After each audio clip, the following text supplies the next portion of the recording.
Chapter 1. Chapter text. Sorry, kid. It ain't gonna happen. The doctor's voice sounded indifferent, even bored.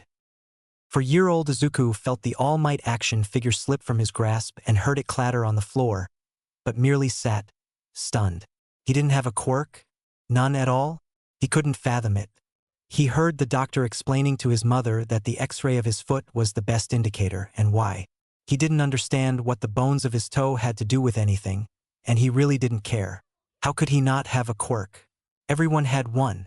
He didn't know a single person who didn't have at least a tiny one. Izuku walked silently alongside his mother as they left Dr. Tsubasa's office and down the crowded sidewalk to the station, where they boarded a train to go home. His mother kept her arm around and tried to talk to him softly, but he didn't hear her. So deep was his shock at what the doctor had said. He couldn't even cry. Not yet. He was only vaguely aware that something was wrong when his mother gave a startled cry of alarm and gripped him tightly by the arm and pulled him from his own seat and into her arms. There was loud clattering and people were shouting as the train rocked roughly from side to side. There was a moment of relief when the train seemed to settle on the tracks and his mother let out a relieved breath. That's why it was all the more jolting when there was a deafening boom. It seemed like the train jumped like a cat pouncing on prey. Then the handful of people in the train car seemed to be floating for a moment.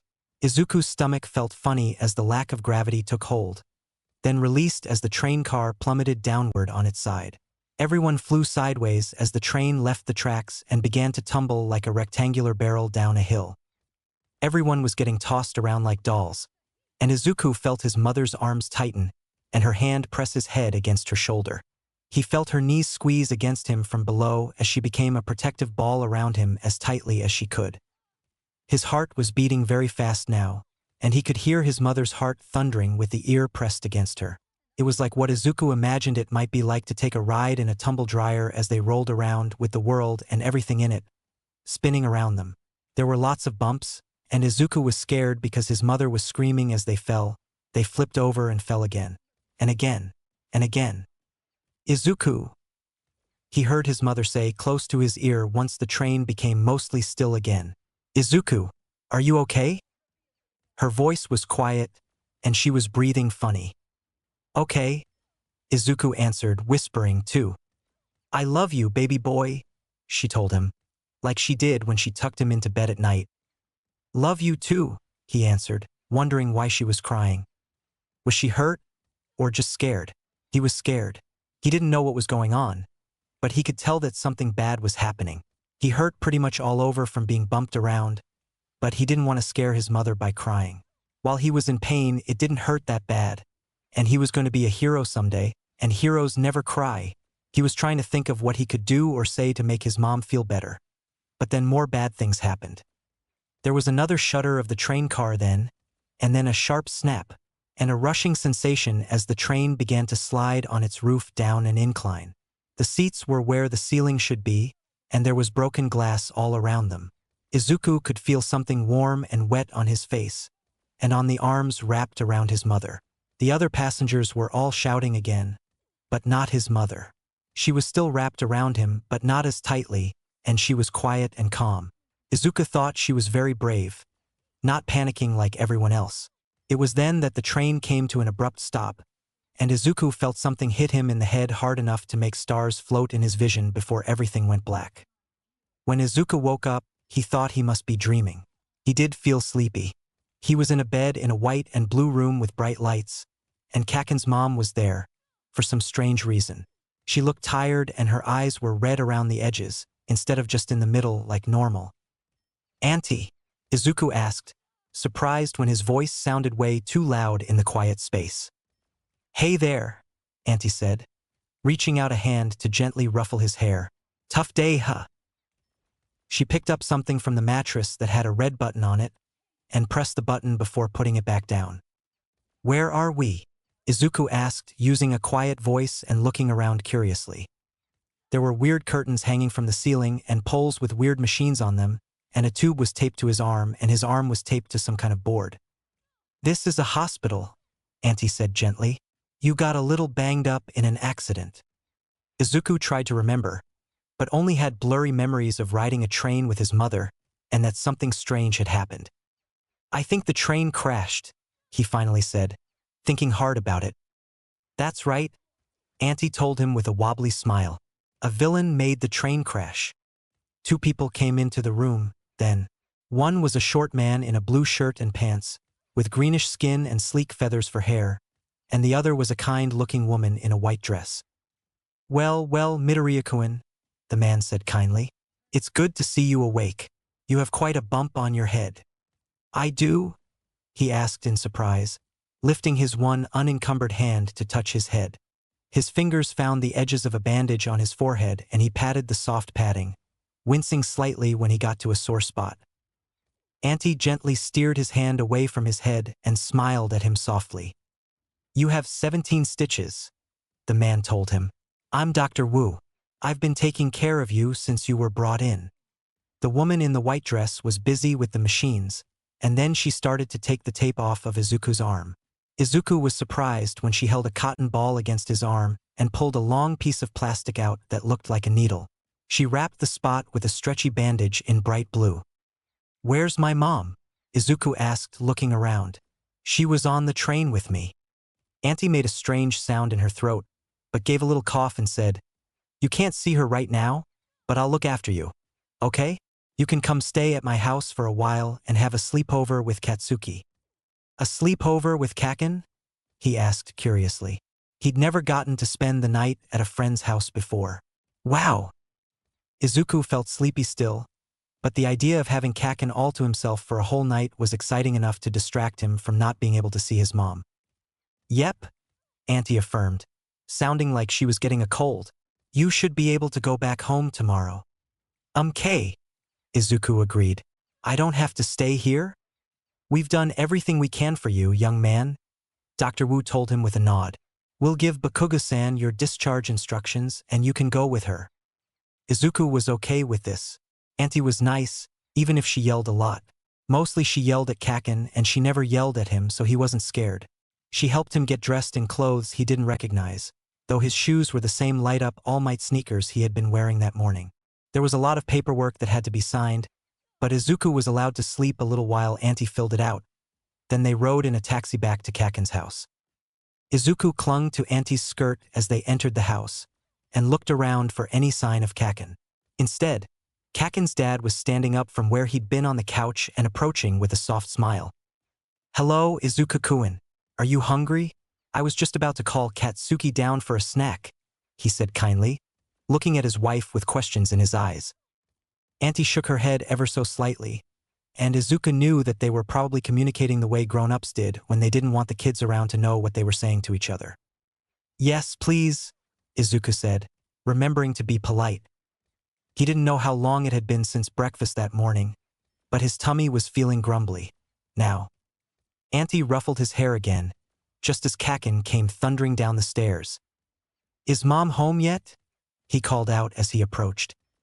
Hi, Kaken, Izuku said brightly, stepping out from behind Auntie. Izuku, Kaken greeted him. Hey, why are you wearing my clothes? Izuku shrugged and looked down at the red shirt with skateboarding T-Rex on it. I dunno. Your mom brought them. Why do you have a big band-aid on your head? You got an ouchie, Katsuki demanded. Izuku nodded uncertainly, and Auntie came to his rescue. Izuku was in an accident this morning and his clothes got dirty, so I took him some of yours. He got a cut on his head, but the doctor gave him some medicine so it's not hurting right now. He's going to stay here with us, tonight. Cool, Katsuki accepted easily. I can show him the rhinoceros beetle I caught yesterday. Kaken's dad came in a moment later holding a tray with tea and snacks and set it on the table. Izuku sat across the table from Kaken and grinned at him. Dorayaki, Kaken announced, standing on his chair and grabbing two plastic wrapped treats from the tray and holding them up. Do you want red bean or strawberry? Izuku held out his hand toward the strawberry one, since he knew that red bean was Kaken's favorite. To everyone's great surprise, the strawberry-flavored treat flew from Katsuki's hand and straight into Izuku's waiting one. Whoa, did you get your quirk? Kaken asked excitedly. It's about time. Katsuki! His mother scolded his rudeness before turning to the green-haired boy. It looks like you got your mother's quirk. Izuku, how exciting. When did this happen? I don't know. I never did it before. Izuku cried with wonder. Wow. Do it again, Katsuki demanded, jumping up and down on his chair. Izuku looked to Kaken's parents for permission and wondered why they looked at each other sadly. Wasn't getting a quirk a good thing? The doctor had said he didn't even have one, and now Izuku could see that the doctor was just wrong. Try to float this one over to you, Kaken demanded with a huge grin, holding up the other dorayaki. Izuku concentrated on the other packet and made a waving motion like he'd seen his mother do when she used her quirk. He was delighted when it gently floated over to him. All right, Auntie said indulgently after a moment. Don't overdo it. Eat your snack and then go and play. She picked up the red bean treat and passed it back to her son, and both boys grinned at each other before tearing open the plastic and starting their little feast. Izuku ate 2 dorayaki and then some crackers as well, feeling much better with some food in his tummy. Once their tea was finished, Kaken jumped down and rounded the table to pull at Izuku's arm. Come on, let's go to my room and see what you can do with your quirk. Izuku hopped down and followed, with Auntie calling after them to be careful of Izuku's head wound. The doctor gave me some medicine for you, so if you start getting a headache or feel bad, come tell me. Izuku followed Kaken to his room, where they practiced with Izuku's quirk, by having Izuku pull all kinds of things toward him.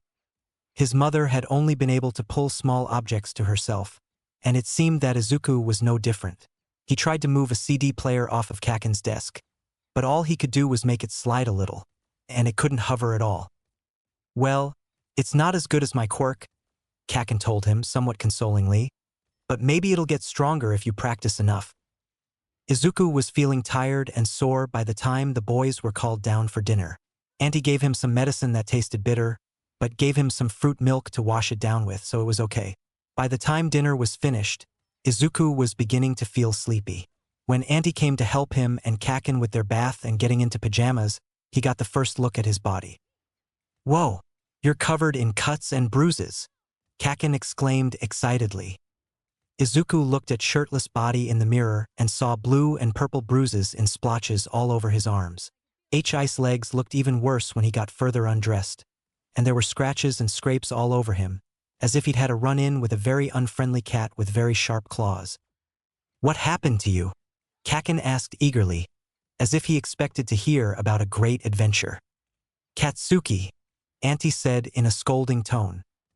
I don't remember, Izuku said. I was on the train with my mom, and I think it crashed. That's okay, Auntie told him, sounding funny again. The doctor said you might not ever remember, because you hit your head. Let's get you washed up and into the tub, then you can get a good night's sleep. You feel better after a nice soak. You were in a train crash? Kaken sounded amazed, unable to let it go, even with his mother glaring daggers at him. I guess, Izuku said with a little shrug, feeling uneasy for reasons he couldn't quite pinpoint. What happened to your mom? Kaken asked, as if it had just occurred to him that it was unusual for Izuku to be spending the night, right after being in a train wreck. Is she still in the hospital? Katsuki, that's enough. It's time to wash up. Kaken looked at his mother with annoyance, but Izuku had a sudden feeling of guilt. He'd been having fun with Kaken all day, and even found out he had a quirk, and hadn't thought about calling his mom even once. Is my mom hurt too? He asked timidly, afraid of the answer. By that time, Auntie had guided him to a small stool and wash bowl while the tub filled with warm water. She's still at the hospital, she answered softly. She wanted me to take care of you for now, okay? She helped him wash very gently, carefully avoiding his head wound before helping him climb into the tub to soak. A couple of minutes later, Kaken climbed in with him, splashing a bit as he did so. Auntie tidied up the room while the boys enjoyed the warm water. That one's shaped like an alligator, Kaken said, pointing to a long, thin bruise that had blossomed on Izuku's side. Izuku looked down and could kind of see what he meant. It was like looking for shapes in clouds. They could look like animals and things if you thought about it. Do they hurt a lot? Did you cry? Kaken asked curiously. giving the alligator a small poke that made Izuku jump in surprise. "Katsuki, don't jab at him like that," his mother scolded, gathering big, fluffy towels from a shelf. "You'll make the bruises worse." "They hurt a little," Izuku told him honestly, "but it's okay." He looked back at Kaken's mom and obediently got out of the tub and allowed himself to be enveloped in the soft, clean-smelling towel. Kaken was similarly cocooned in his own towel and was using the ends to rub at his wet hair. Next, they dried off before getting into pajamas. Kaken had a new pair of All Might pajamas to show off, and he let Izuku wear his old pair, which had grown just a little too small for Katsuki, but were just right for Izuku.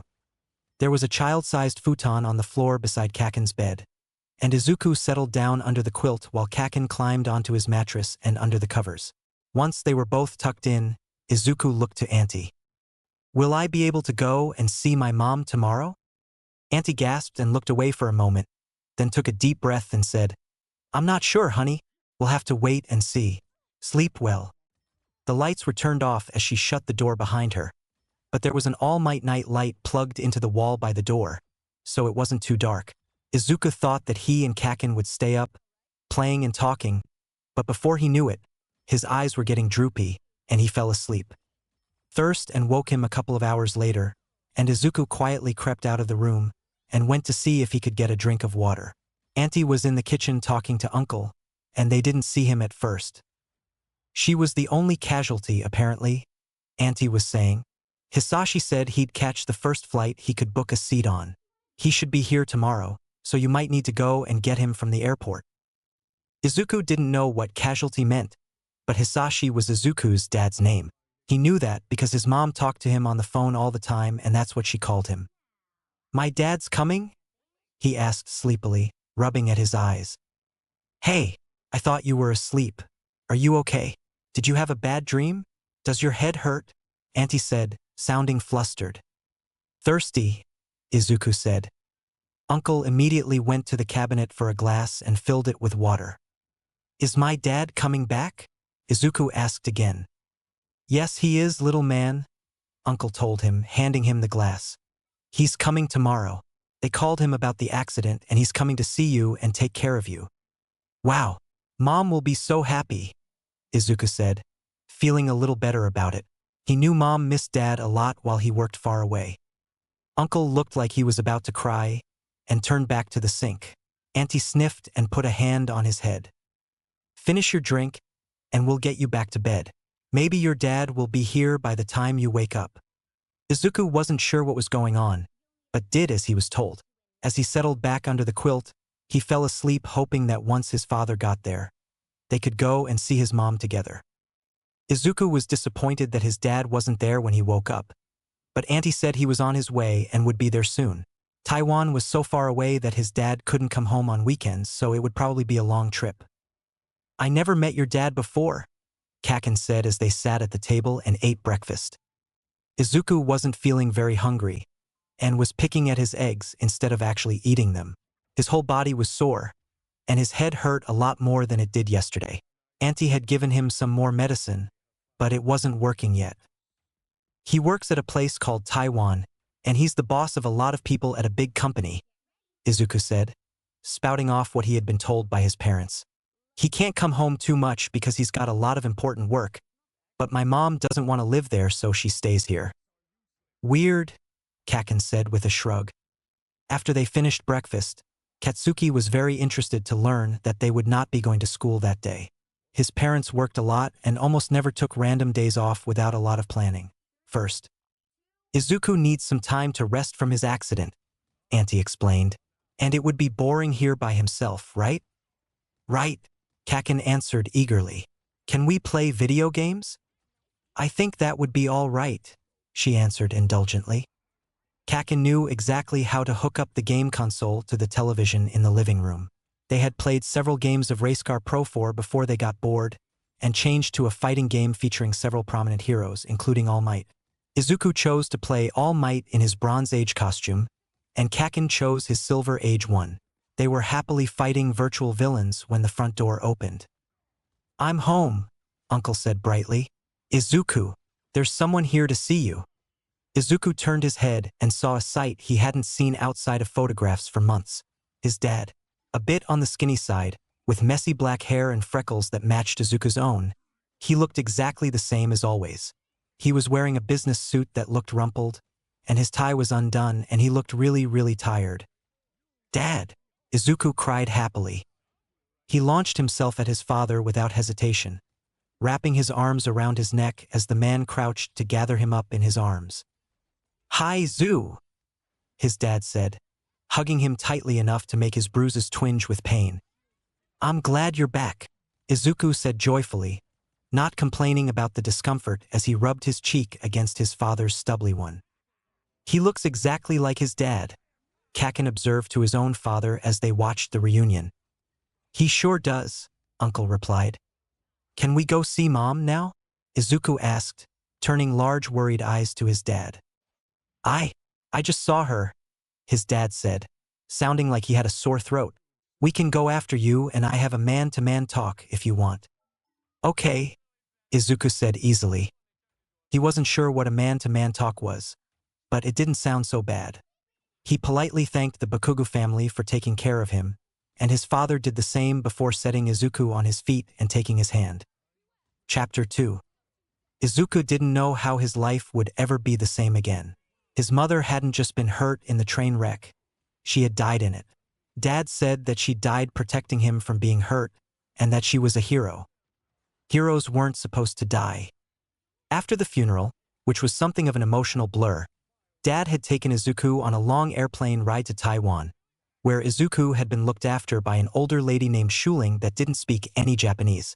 It was weird to hear his father speaking Mandarin to other people, too. His dad promised that they would only be there for a few days while he got things here in order so they could move back to Japan. Izuku didn't really like it in this place. His dad lived in a really tall building, but all you could see out the windows were other really tall buildings. He ended up spending all of his time watching unfamiliar cartoons that he couldn't really understand, since he wasn't allowed to go out and didn't know how to tell the woman looking after him if he wanted to do anything. Anyway, he missed home. He missed his mom. Izuku often got tearful when he thought about his mother. Every time his eyes filled with tears, Shuling would give him little squares of nougat and pat his hand gently. He understood that she was trying to comfort him, but it didn't help much. His dad was gone most of the time, and when he came back, he was exhausted and usually went right to sleep, only to be gone again by the time Izuku woke up each morning. The only time Izuku really went out the entire time he was in Taiwan was to visit the hospital to have the stitches in his forehead removed. His father had gone with him for this, and Izuku had been less anxious, but as they were arriving at the hospital, an ambulance arrived and stopped right in front of them. They hurried a man out of the back who was very old-looking, and they were pressing on his chest and calling to others to come and help. Izuku felt a shiver zoom up his spine at the sight, and his father quickly detoured him away from the ambulance entrance to a different door. He sat still on the examination table while a doctor came and carefully removed the bandage over the stitches on Izuku's head. "He says this won't hurt," his dad translated for the doctor. "It might feel a little weird or itchy, though." Izuku nodded and closed his eyes and held his breath. "Izuku what?" his dad asked, sounding alarmed. Izuku opened his eyes and let out his breath in anticipation, when his dad began to speak in rapid Mandarin to the doctor. "Izuku, do you feel okay?" his dad asked, studying him carefully. "Can you do that again?" "Do what?" Izuku asked, feeling puzzled. "What you were just doing," his father encouraged. Izuku obediently closed his eyes, thinking that the doctor was about to pull the stitches out. He held his breath and waited, but no one did anything. So he opened his eyes again and looked at his dad quizzically. "Is he not going to take them out?" he asked anxiously. He had seen the stitches when the bandage had been changed, and they were ugly and black and looked like a centipede marching across his forehead. He wanted them to go away. More Mandarin. "Zu, can you keep your eyes open and hold your breath for me for a few seconds? Like if you were going swimming?" his dad finally asked. Izuku did what he asked, and he could see the doctor and his dad staring at him with interest. Izuku looked down at his knees and saw that he could see the table he was sitting on through his legs. It was the same with his hands. He had turned see-through, He let out his breath in a whoosh and saw himself go back to normal. Again, his dad said at the direction of the doctor. Hold your breath as long as you can. Izuku sucked in a breath and saw himself turn transparent again. The doctor poked him with the end of a pen, but nothing else happened. Okay, Zu, you can breathe normally now. Has that ever happened before? Izuku shook his head. What did it mean? His dad talked with the doctor in Mandarin again, and after a long conversation that Izuku couldn't understand, his dad sighed. Okay, Zu, he's gonna take your stitches out now. Try not to hold your breath while he does it. Okay? But what about? Izuku began to ask. We don't know, buddy. We'll see the doctor when we get back to Japan and find out. Luckily, they got back on a plane 2 weeks later and returned to Izuku's familiar home, in the apartment he had lived in with his mother before. His forehead was as healed as it was likely to get, according to the doctor in Taiwan. Izuku had a bright pink scar that wasn't much more than a long line from his hairline above his right eyebrow to his left temple. Time would probably fade it from bright pink to more closely resembling his skin tone. All of the bruises had faded by now and physically, Izuku was back to normal. His father dropped him off at school on the Monday morning after they got back to Japan, and the kids all gathered around him, having heard from Kaken that he had a quirk. Now, the teachers exclaimed over him and made a fuss when he showed everyone how he could make a box of crayons float over to him from a nearby table. Congratulations, Izuku-kun, one of the teachers said proudly. Oh, I can do this too, Izuku said, feeling proud of himself as he breathed in deeply and held his breath. Everyone gasped as he turned transparent, clothes and all, until he let out his breath again. Wow! Amazing! How'd you get 2 quirks? Kaken demanded, looking upset. Izuku shrugged. I dunno. It just happened. My dad's gonna take me to the doctor to find out as soon as he can, Izuku said. Well, having 2 quirks is weird, Kaken declared with a pout, and neither of them is as good as mine. Izuku didn't know what Kaken was getting mad about, but he nodded anyway. Kaken's quirk is still the coolest. The other boy seemed to be slightly mollified by this, and the day went on as usual.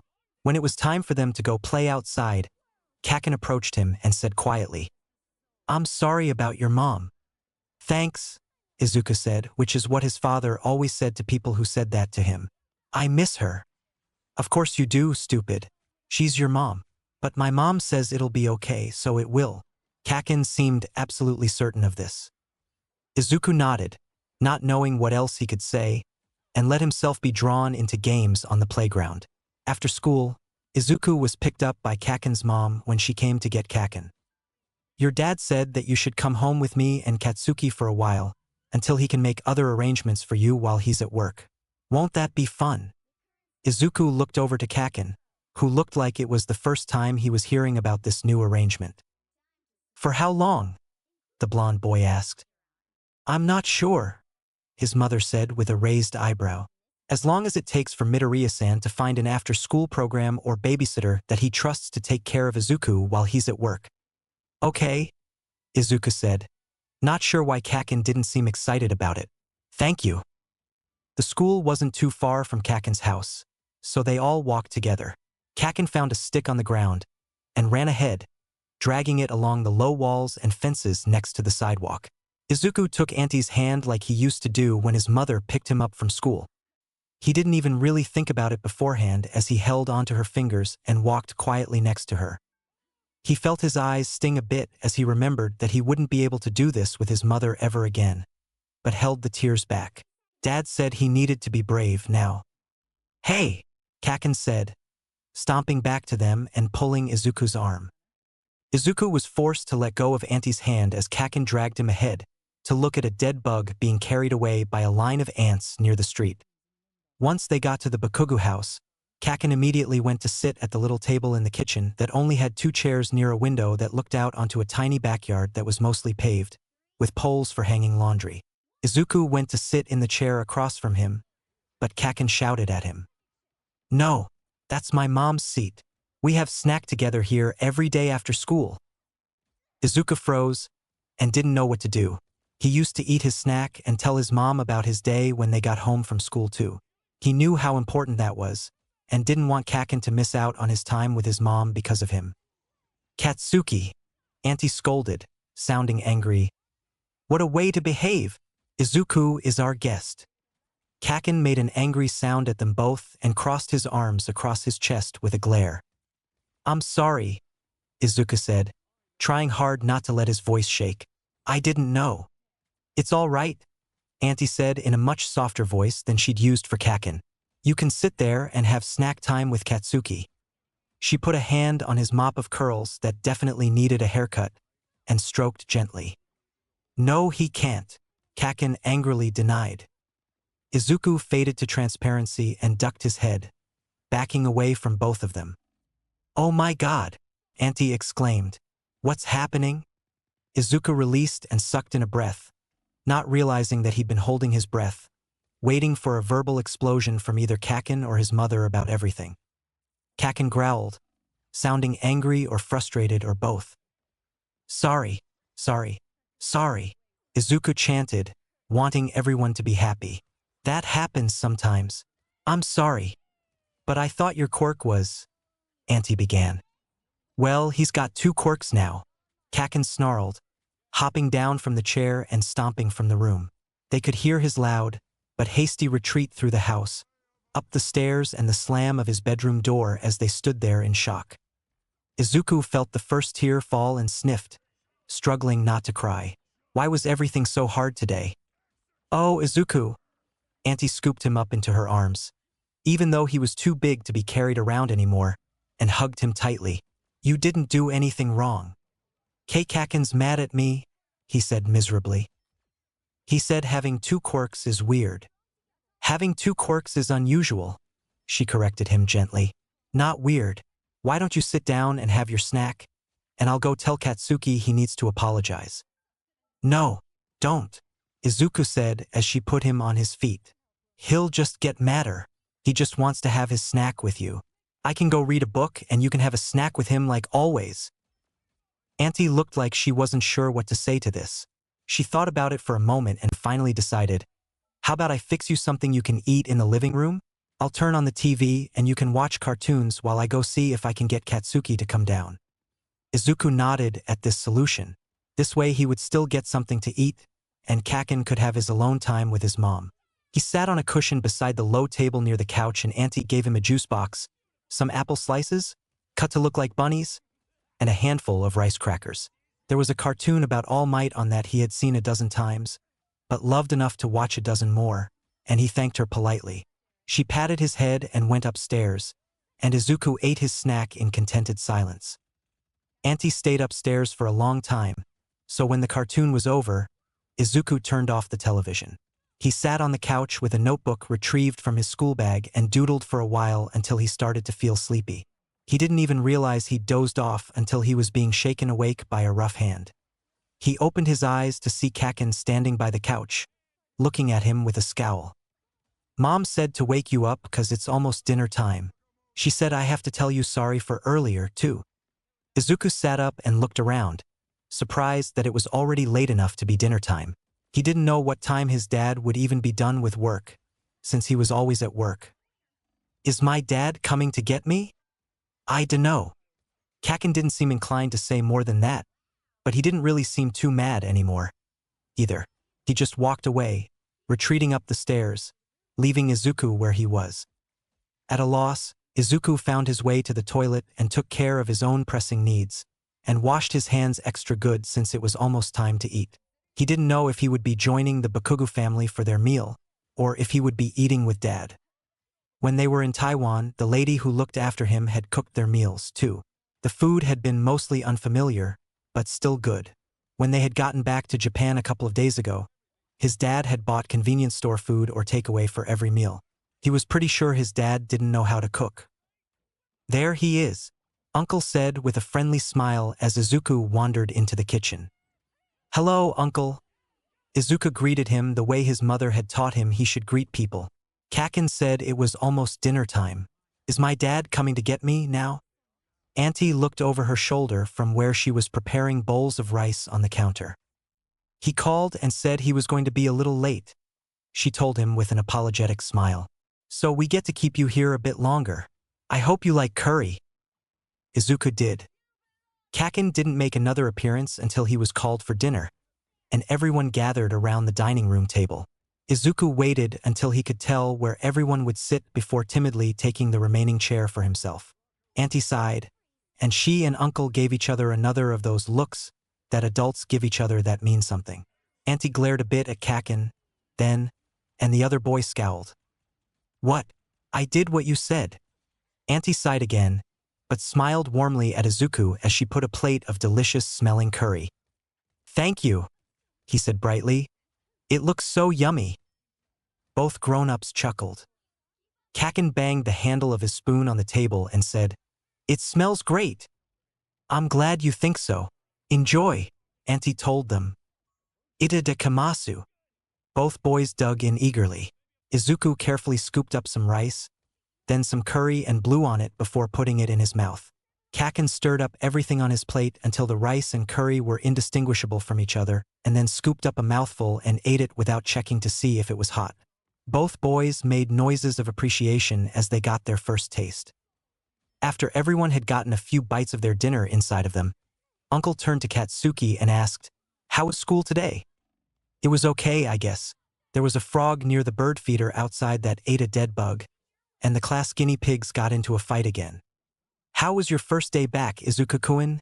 He asked after listening to Kaken. Okay, Izuku said quietly, taking a drink of the water by his plate. He wasn't sure if he should say more, since it had been a very emotional day for him, and wasn't sure if he could explain how, even if he wanted to risk making Kaken mad again. Kaken had been cranky all day, but he did like it when he was praised.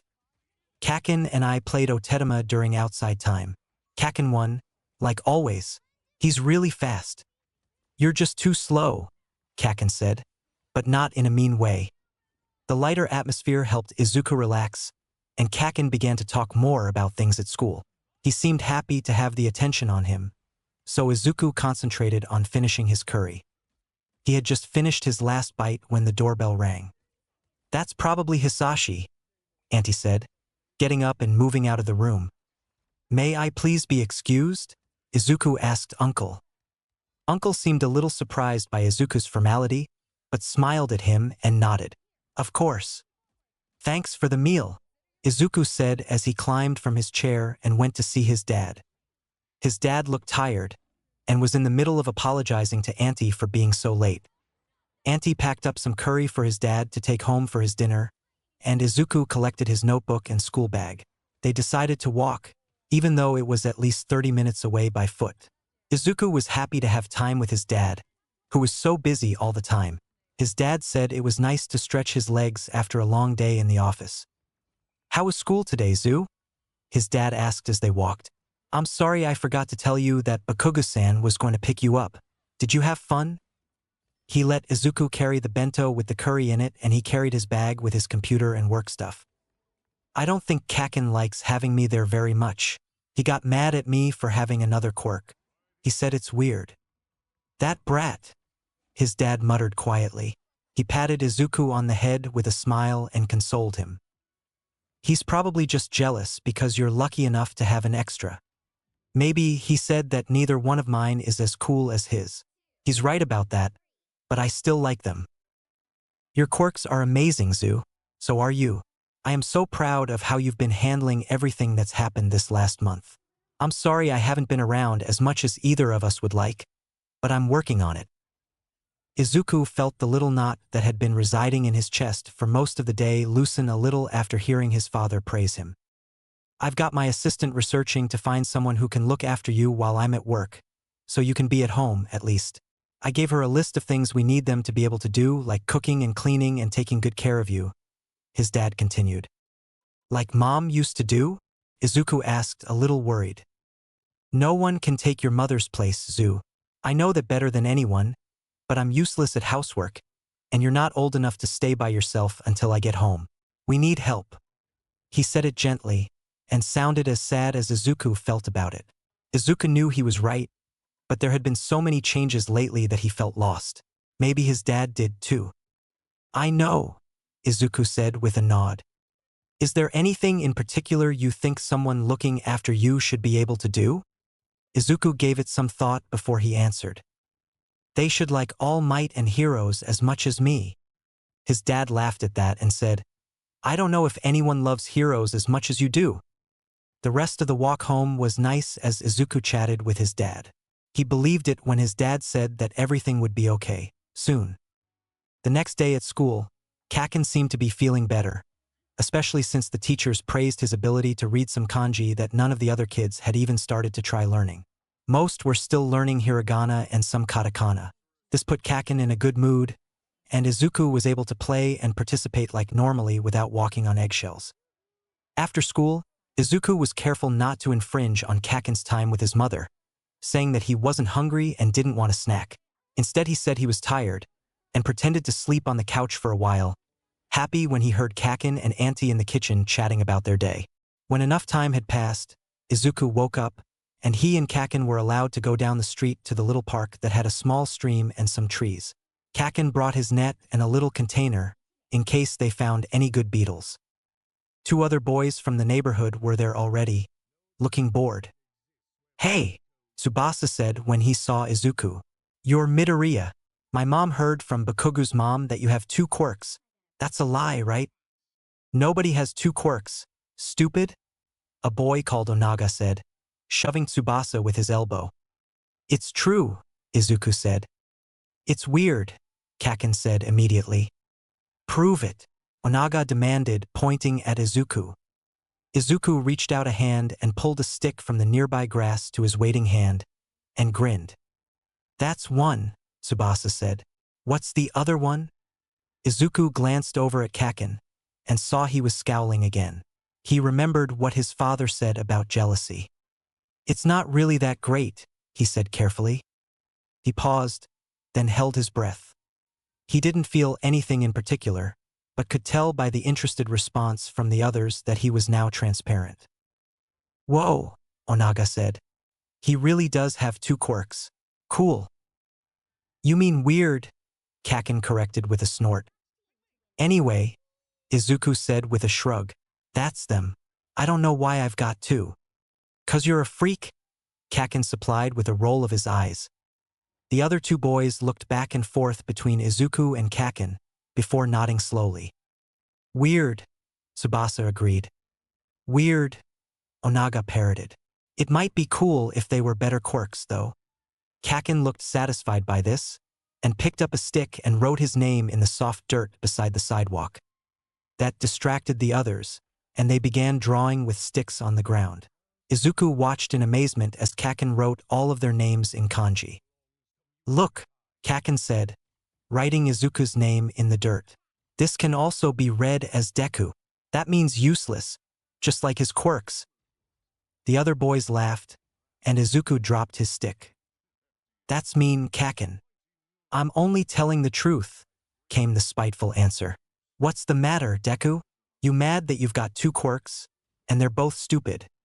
I'm going to go back, Izuku said. He turned away as the other boys started chanting, Deku, Deku. You'd better not go crying to my mom, or you'll be sorry, Kaken called after him warningly. Izuku didn't look back as he ran back to the Bakugu's house. Why was Kaken being so mean? He sat on the front step of the house, not sure if he should knock or just go inside. Would he get in trouble for not staying with Kaken? Would Kaken get in trouble for not staying with Izuku? If Kaken got in trouble, then he might be even meaner to Izuku. He didn't want that to happen. He wanted Kaken to be his friend. He wasn't sure how long he sat outside trying to figure out how to be friends with Kaken without making him mad. But eventually the front door opened and Auntie was standing there, looking concerned. Izuku, I thought you went to the park with Katsuki, she said, holding out her hand to help him up. I did, he said, proud that he hadn't been crying about it. I didn't want to do what the other boys were doing, so I came back. Auntie didn't look convinced but didn't question him about it, either. She looked down the street toward the park, where she could just see the trees and benches from where she stood. Well, come on inside. You didn't have your snack before. Do you feel hungry now? Izuku did. He sat at the table in the kitchen and had some juice and some melon bread while Auntie sat in the other chair with a laptop in front of her and a pair of reading glasses perched on her nose. "I got a message from your dad," she told him as he munched. "He said he should be able to pick you up just before dinner time today." "Okay," he said agreeably. "He said he's trying to find someone to look after me, so you don't have to." "I don't mind looking after you," she told him with a soft smile. "Kaken does," Izuku said simply. "I don't think he likes me here. He's used to being the only one here and getting all of the attention," Auntie said wisely. "He'd get used to it. Is he being mean to you?" Izuku didn't like to lie, but he also didn't like Kaken to be mean to him, which is what would happen if Izuku complained about it. "My dad says he's just jealous." "Your dad is right," Auntie said with a sigh. "But that doesn't mean he gets to pick on you. If he does, you come and tell me about it so I can talk to him. Okay?" "Okay," Izuku said non-committally. After his snack was finished, he went to the living room and picked out a book to look at from a little bookshelf. It had lots of pictures and appeared to be a story about a shark. He sat on the couch and opened it in his lap, trying to read some of the hiragana, with only a little success. "Can you read that, Izuku-kun?" Auntie asked, sitting beside him and setting her computer on the table. "Only a little," he confessed. "I like the pictures, though. Would you like me to read it to you?" Izuku nodded and sat close to Auntie so he could see the pictures while she read the story. He was feeling a little sleepy for real and leaned his head against her while he listened. When the door crashed open and Katsuki came in and saw them, he fisted his hands and shouted at Izuku. "Hey, that's my book." "Katsuki," Auntie shouted at him. "How dare you?" Kaken didn't even take off his shoes as he stomped over and grabbed the book off of his mother's lap, throwing it across the room. Izuku scrambled up and backed away from the furious glare and the sparks he could see popping in Kaken's hands. He was really, really mad. "I'm sorry," Izuku said timidly, tears springing to his eyes. "I didn't mean to." "Stupid Deku. Go home. This is my house, not yours. She's my mom, not yours. Your mom is dead." Kaken froze as the words left his mouth, as if he knew that he'd gone too far. It also might have had something to do with the fact that Auntie had slapped his cheek right after he said it. Everyone stood there, stunned for a moment. The slap hadn't been super hard, but it had been jarring, just the same. "I hate you," Kaken shouted with tears in his eyes. He shoved Izuku out of his way as he ran past to scurry up the stairs to his room and slammed the door. Izuku fell down from the force of the blow, which had been aided by too many explosions from the palms of Kaken's hands. His shirt had a pair of scorch marks on it. Though his skin didn't feel burned, Izuku was too stunned to even cry. "Izuku-kun, are you okay?" Auntie kneeled down in front of him and helped him stand up. She inspected his shirt and the skin underneath to make sure he wasn't too hurt, then pulled him into a hug, rubbing his back.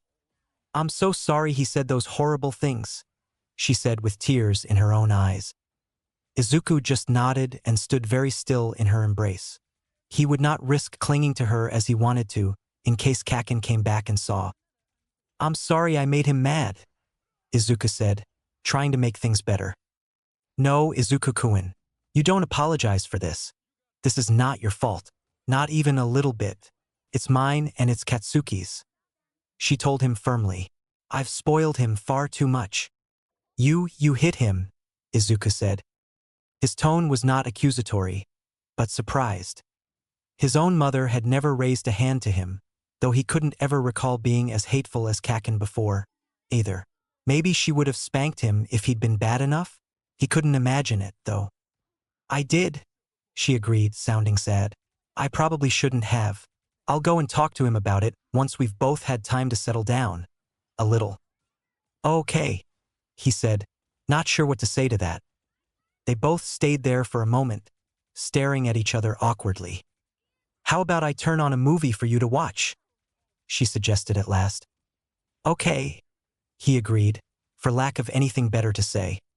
She turned on an animated movie and he sat on the floor in front of the television obediently to watch, not making a sound and not moving from that spot. He could hear her talking on the phone a few minutes later, telling someone about what had just happened with Kakin, and hoped that there wouldn't be even more trouble when Uncle came home. Izuku quietly watched the movie about a boy who lived with a pirate in outer space, and was surprised when his father showed up before it was even halfway over. He got up and ran to him, throwing his arms around his dad's legs and squeezing tight. "Thanks for everything, Mitsuki," he said to Auntie. "Sorry to have caused so much turmoil for your family." "Inko was my friend," Auntie said, using Izuku's mom's name. "It's the least I could do. I'm sorry it turned out this way. Izuku is a sweet, sweet boy." The next day, Izuku went to a different school, one that stayed open very late for kids whose parents worked late. He didn't go back to Kakin's house again. Chapter 3. Izuku's new school was nice. He made some new friends and flourished without the added stress of everyone knowing that his mother had recently died and treating him differently because of it. The days were long, because sometimes his dad didn't get off of work until after dark. But the staff were nice. He met a girl with pink hair and funny eyes that was always hogging the Lego set, but she was nice, if she happened to notice you. The other kids didn't make a big deal about Izuku having 2 quirks, and it was easy to fit in and relax in a way he hadn't been able to at his old school. A few weeks later, Izuku's dad finally took him to see the same doctor that had told him before that he didn't have a quirk, to find out why he now had 2. Izuku didn't see why they needed to see a doctor about it, but his dad said he wanted to be sure it was nothing to worry about. Dr. Tsubasa had been very surprised to find that Izuku had manifested a quirk at all, and expressed sympathy at the death of Izuku's mother. He questioned them about the circumstances surrounding each manifestation, and made some notes, but in the end, he didn't have much to add to what they already knew. "His case is pretty unique," the doctor told Izuku's dad. "Usually when a person has more than 1 quirk, it's either because the child got each of his parents' quirks, or something linked to them. It would make sense, for example, if he was able to breathe fire and then pull it back to himself. That sort of thing. Telekinesis and turning transparent are completely different and unrelated to each other. There's no one on either side of your family who can disappear or phase through objects or anything like that. Not as far as I know. Inko's parents passed away in an accident when she was in her teens, and my own parents are gone as well. I don't know much more family history beyond that." Izuku sat, incredibly bored, while the doctor nodded and made more notes. The office was a bit cold, and he shivered a bit, hoping that they were almost done. "From what you've told me, there doesn't seem to be anything worth worrying about. Nature sometimes produces an outlier, and Izuku-kun is otherwise a healthy boy. Unless anything else develops, I don't think you need to worry too much. If something does develop, please contact me right away. From a clinical standpoint, his case is really quite interesting." His dad had seemed relieved to know there was nothing particularly wrong, and dropped Izuku off at school to finish out the day while he went back to work. The peace lasted only a couple of hours before something strange happened. "What do you think about my new baby?" Mei asked Izuku as she presented her latest Lego creation for inspection. It was a real working claw that she had rigged up with some rubber bands and levers and wheels from a huge bucket of Lego pieces that were scattered around the area. Izuku looked up from his own creation, which was a simple car and not very interesting. "That's amazing, Mei-chan. But why is this one blue? It should be red like the rest." Izuku tapped the odd blue plastic brick in the middle of the claw, and it instantly changed from blue to red, to match the rest of the creation. "How'd you do that?" Mei demanded, putting her hands on her hips and staring down at him. Izuku shrugged. "I just touched it and it changed color." "Do it again. Change this one red too," she demanded in a bossy tone. Izuku touched the brick she held out to him and blinked when it changed from yellow to red. "Make this one black," she said, shoving another plastic brick at him. He did. Other kids began to gather around and make innocent demands, too. "Turn this green. Can you make this purple?" One of the teachers came over to see what was going on and was surprised to see Izuku changing classroom toys to different colors. She called another one of the teachers over. "Izuku," the head teacher asked, kneeling down next to him, "were you able to do this before?" Izuku shook his head, but was grinning at his newfound popularity. "Your daddy took you to the doctor today to find out about your other quirks, right?" she asked, sounding curious. He nodded. The doctor said don't worry about it. Did he see you change things to a different color? She asked. He said, shaking his head. I couldn't do it then, just now. The two teachers looked at each other with raised eyebrows. They took him to another small room where they asked him to change a few different things to different colors. He was able to change plastic things and crayons, but not fabric, rocks, metal, or glass. He couldn't change skin or hair, either. There was no detail work. When the color changed, the entire object changed, regardless of how many colors it had been before. They made some notes and then told him he could go back and play, but not to change any more toys without permission. No one seemed upset that he now had 3 quirks, though they did tell him he wasn't supposed to use any of them without permission. That was the rule for everyone. When his dad picked him up later, he asked him how he felt, and questioned him a bit about his new quirk, but didn't seem too upset, either. Mostly he seemed confused. I'll call Dr. Tsubasa tomorrow and see what he has to say, his dad said. 2 days later, Izuku was back in the doctor's office, and this time it wasn't as easy and boring as just sitting there while the adults talked. This time there was a needle that sucked some of his blood out, and x-rays of his whole body, and noisy machines in big tunnels and all kinds of people poking and prodding at him for a really long time. By the time his dad was allowed to take him home, he was tired and cranky. It didn't help when the doctor had said that they would need to return for the test results in a few days before he could tell them anything. At dinner that night, which his dad had ordered to be delivered, his father looked almost as tired and cranky as Izuku did. It's been a long day, huh? He asked Izuku as he transferred a portion of fried rice onto Izuku's plate. Izuku nodded and poked at his food moodily. I might have some good news, though. Saki, my assistant, thinks she might have found someone to come and look after us.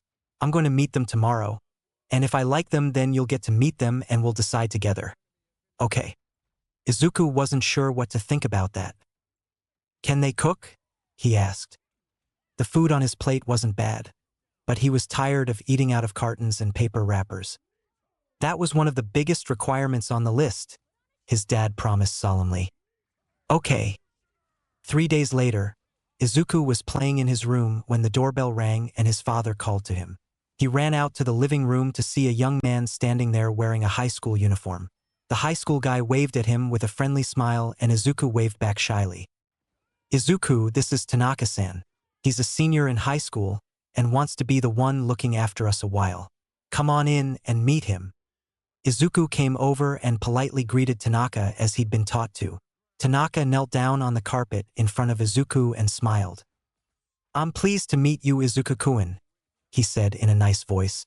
Do you have any questions for me? Izuku looked questioningly at his father, who nodded in encouragement. His dad had told him that it was up to him to decide if he liked the person that wanted the job, since Izuku would be the one spending the most time with him. Are you a good cook? Izuku asked first of all. I think so, Tanaka answered confidently. My mom taught me how. My specialty is Hamburg steak, though I can make lots of other stuff. Izuku nodded thoughtfully. He liked Hamburg steak. Do you have a quirk? Was the next question. Izuku was always interested in people's quirks. As soon as he learned to write better, he was going to make a book about them. I do, but it's not terribly impressive, Tanaka said. Watch. The young man pulled a little bottle of soap bubbles from his bag and held it up. What is your favorite animal? He asked. Octopus, Izuku said, just naming one off the top of his head. He didn't really have a favorite. Tanaka took out the bubble wand and blew through the soapy ring, and to Izuku's amazement, a bubble shaped like an octopus floated out of it and into the air. It hovered for a while before it popped, and Izuku clapped his hands. That's so cool. Can you do any shape? Mostly, Tanaka said, but animals are the easiest. Wow. Any other questions? He asked, tucking the bottle away in his bag again. Do you like heroes? I love heroes, especially All Might, Tanaka said, scoring big points with Izuku. Are you married? Izuku asked. He didn't really have a particular reason for asking, other than that he didn't really know what he should ask beyond what he already had. Tanaka laughed. It was a nice laugh. No, I don't even have a girlfriend, he answered cheerfully. Most high schoolers don't get married until after they grow up some more. Izuku looked at his dad. I like him. He's good. Do you have any questions? I already asked him lots and lots of questions before, his dad said with a small smile. I had to make sure he could do the job and be on time and everything, you know? Good thinking, Izuku said with a firm nod. This seemed to amuse both men. I think you've got the job if you're comfortable with it, his dad told Tanaka. Thank you, sir. I'm sure Izuku-kun and I will get along just fine. So, Izuku, tomorrow your dad will take you to school, and then I'll pick you up from school when I'm done at my school, and I'll bring you home and stay with you until your dad gets home. How does that sound? Great, Izuku said, bouncing on the balls of his feet a little. Things were looking up.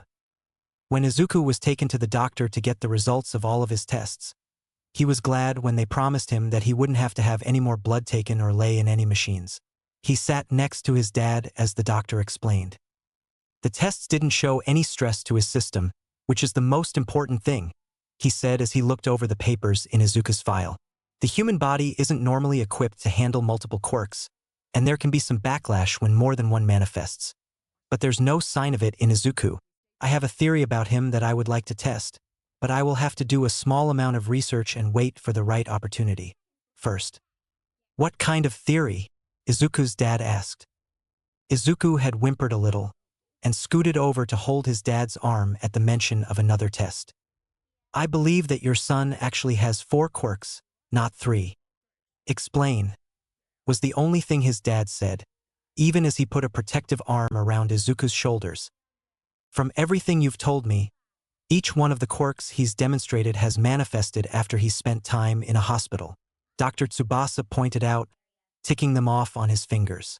The first was after the train accident, the second was after you took him to get his stitches removed at the hospital in Taiwan, and the third just after an appointment here with me.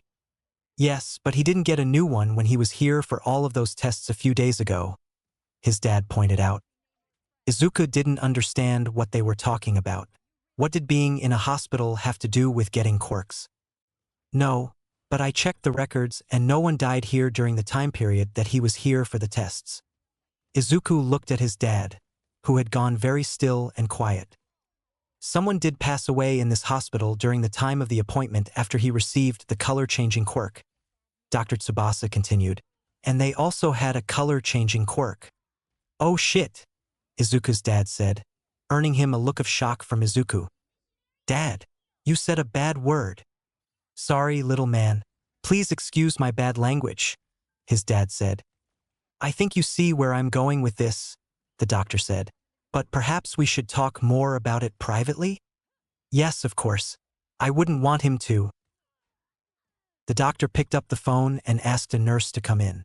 She arrived within a minute, and Izuku was surprised when the doctor asked her to take him to get an ice cream in the cafeteria while he spoke privately with the patient's father. Izuku's dad told him it was fine, and that he should go with the nice lady for a few minutes. He would come and get him after he talked to the doctor. Izuku slipped off the chair and took the nurse's offered hand. She was a nice lady who said she had a little girl just Izuku's age.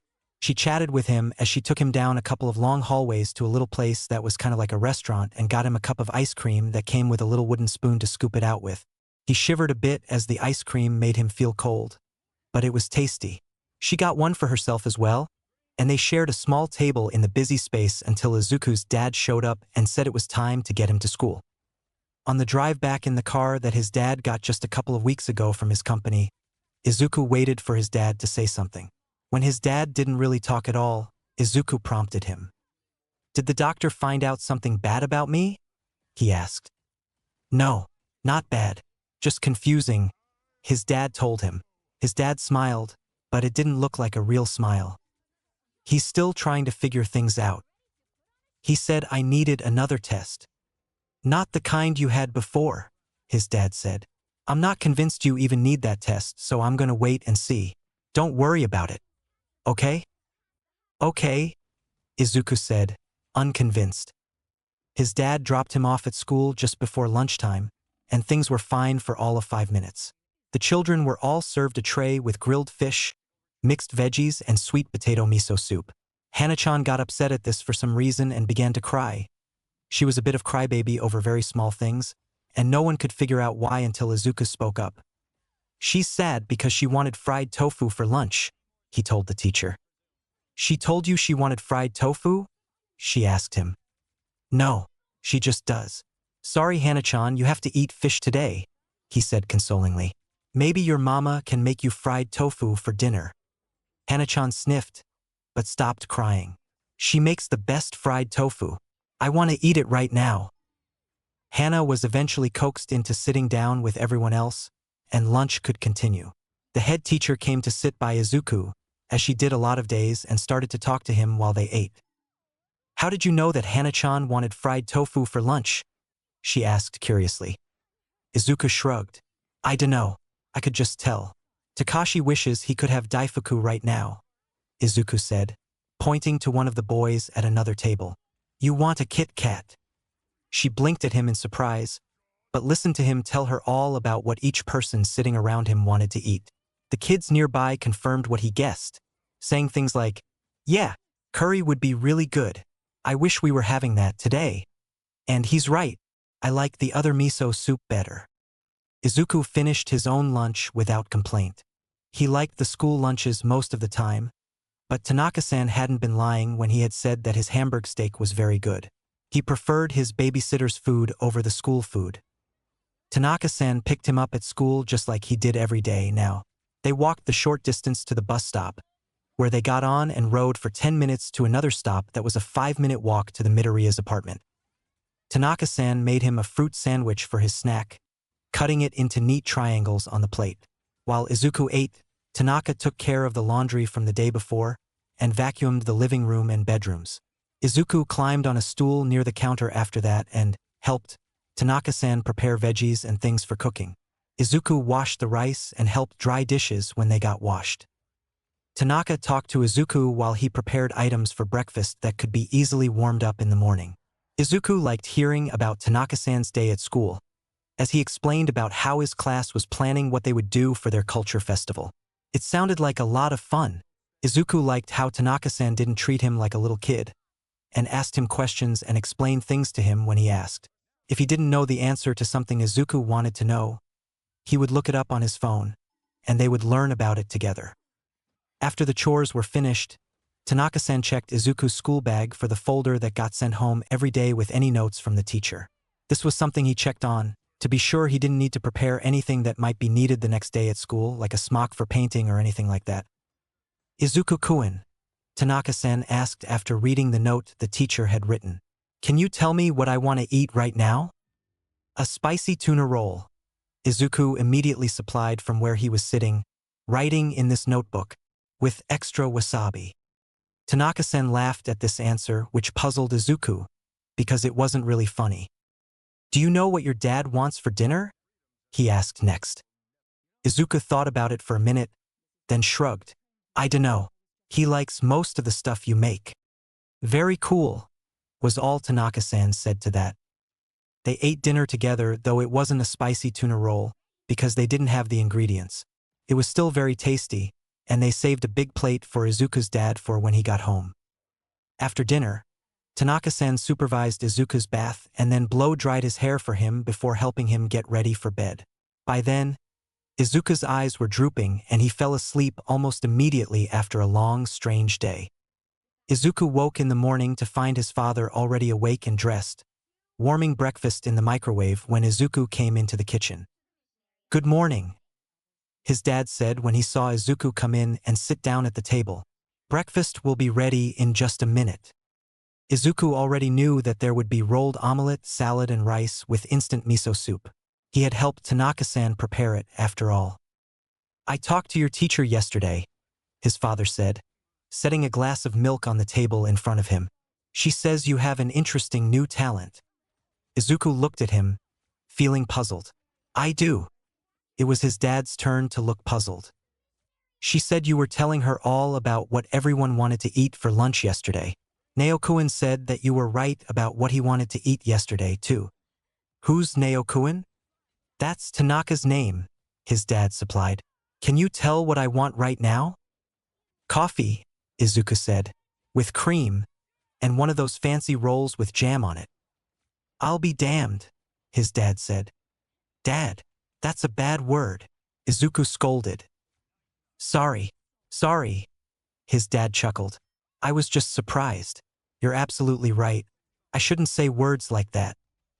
The rest of the day was normal, and nothing unusual happened for over a week. It wasn't until a Friday evening that his dad brought up his new talent again. I talked to Dr. Tsubasa, he told Izuku as they enjoyed some shortbread that Tanaka-san's mother had sent to them via their son. He thinks that being able to tell what people want to eat is probably actually another quirk. That would be a dumb quirk, Izuku said with all of the disdain an almost 5-year-old could muster. Dr. Tsubasa said that someone who was at the hospital recently had the same quirk, and they ran a pretty successful little restaurant. I'm sure it came in handy to know what the customers there wanted. I guess that makes sense, Izuku conceded. But I don't want to be a cook. I want to be a hero, like All Might. His dad poured himself some coffee from the small pot he'd made earlier and added some creamer. All Might, huh? Those are some pretty big shoes to fill. Though at the rate you're collecting quirks, who knows? The last part was murmured, as if he wasn't really talking to Izuku. Izuku took a mental count. He had his mom's quirk, the see-through one, the changing color one, and now the food one. Do I really have 4 quirks now? He asked. If your doctor is to be believed, you might have 5. 5? What's the other one? It's complicated, his dad told him with a soft sigh. He got the food on the table and sat down across from Izuku, sipping his coffee while Izuku picked up his chopsticks. Dr. Tsubasa thinks that you're getting quirks from people who die when you're nearby. Izuku frowned in concentration as he tried to make sense of what that might mean. I don't get it, he finally said. I don't really understand it either, kiddo, his dad said, setting down his mug. Does that mean I stole people's quirks? Did I steal Mom's? Izuku asked, suddenly feeling guilty and panicked.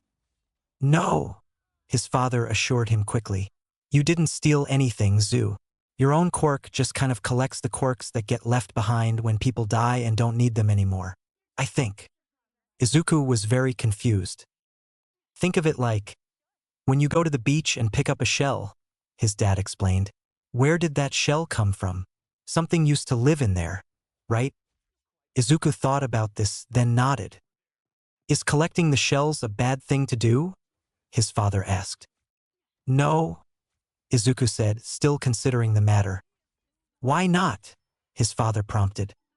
Because the things that lived in them are gone.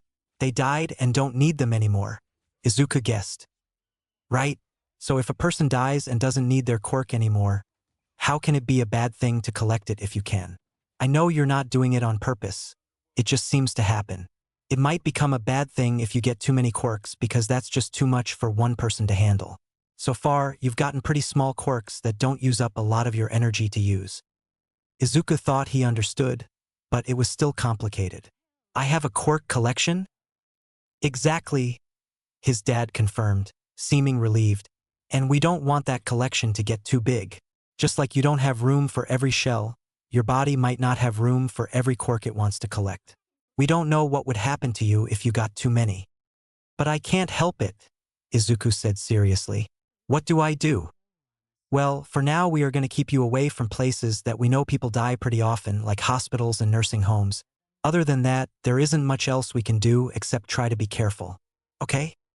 Izuku wasn't sure how this was any kind of plan.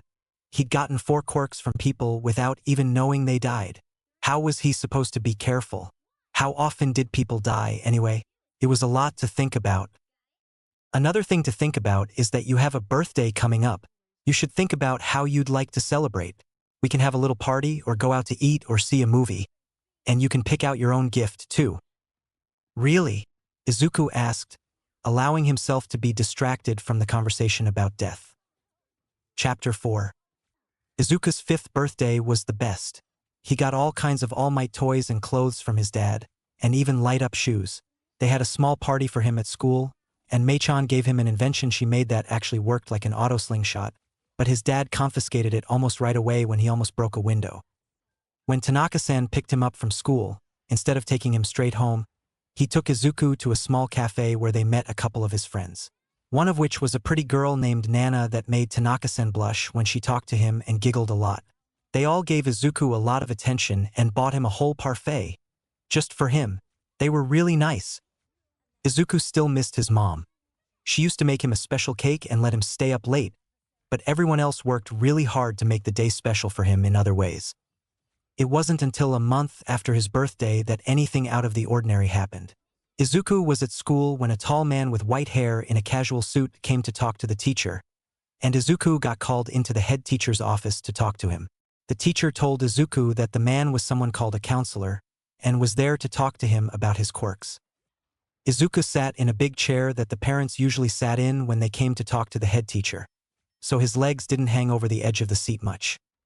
"Hello, Midoriya-kun," the man said with a kind smile. "Hello, what's a counselor?" he asked curiously. "It's someone who talks to you about things, and sometimes helps you figure out what to do about problems. I heard from my friend Dr. Tsubasa that you have a very interesting quirk. I came to talk to you about it." "I got lots of quirks," Izuku said. "Yes, I've heard," he said with a nod and a small smile. "You were told how unusual that is, weren't you?" Izuku nodded. "My dad says I have a quirk that makes me collect other quirks." "I think your dad is right," the man tells him with a nod of his own. "Dr. Tsubasa says that you now have 5 quirks, including the one that helps you collect new ones." "Yep, I got my mom's quirk to pull stuff to her, but only little things. I can change plastic stuff to a different color if I touch it, I can turn see-through, and I can tell what people want to eat." "Only what they want to eat, nothing else? You can't read their minds in any other way?" "I don't think so," Izuku says. "You aren't hungry right now, so I can't tell what you want." "That's true. I just had a meal," he says with a smile. "What would you say if I told you I have a quirk similar to yours?" the man asked, leaning forward as if he was sharing a big secret. Izuku's eyes widened in surprise. "You do?" "I do. I collect quirks, too. Just in a different way. That's why I wanted to meet you. There aren't very many people like us in the world." "Wow, how many quirks do you got?" Izuku wanted to know. "Oh, a few more than 5, he answered with obvious amusement. The man asked a few more questions about when Izuku first got his quirks, and how he felt at the time it happened. The man nodded and smiled the entire time, and let Izuku talk as much as he wanted about his quirks. "I'm glad I came to talk to you today, Izuku. I hope I get to come and talk to you again soon." "Okay," Izuku said amiably. The man bent to shake Izuku's hand, and Izuku felt a strange shiver up his spine when their hands touched, but it was gone right away. "Bye-bye," Izuku told the man as he left. "Until next time," the man said. "Did you have a nice chat with the counselor?" the head teacher asked as Izuku joined the class on the carpet for their social skills time. "Aha," Izuku said. "He was nice." 5 minutes later, everyone who had seen the counselor forgot everything about him, or that he had been there at all. There was no note in Izuku's daily take-home journal, and no mention of him again at all.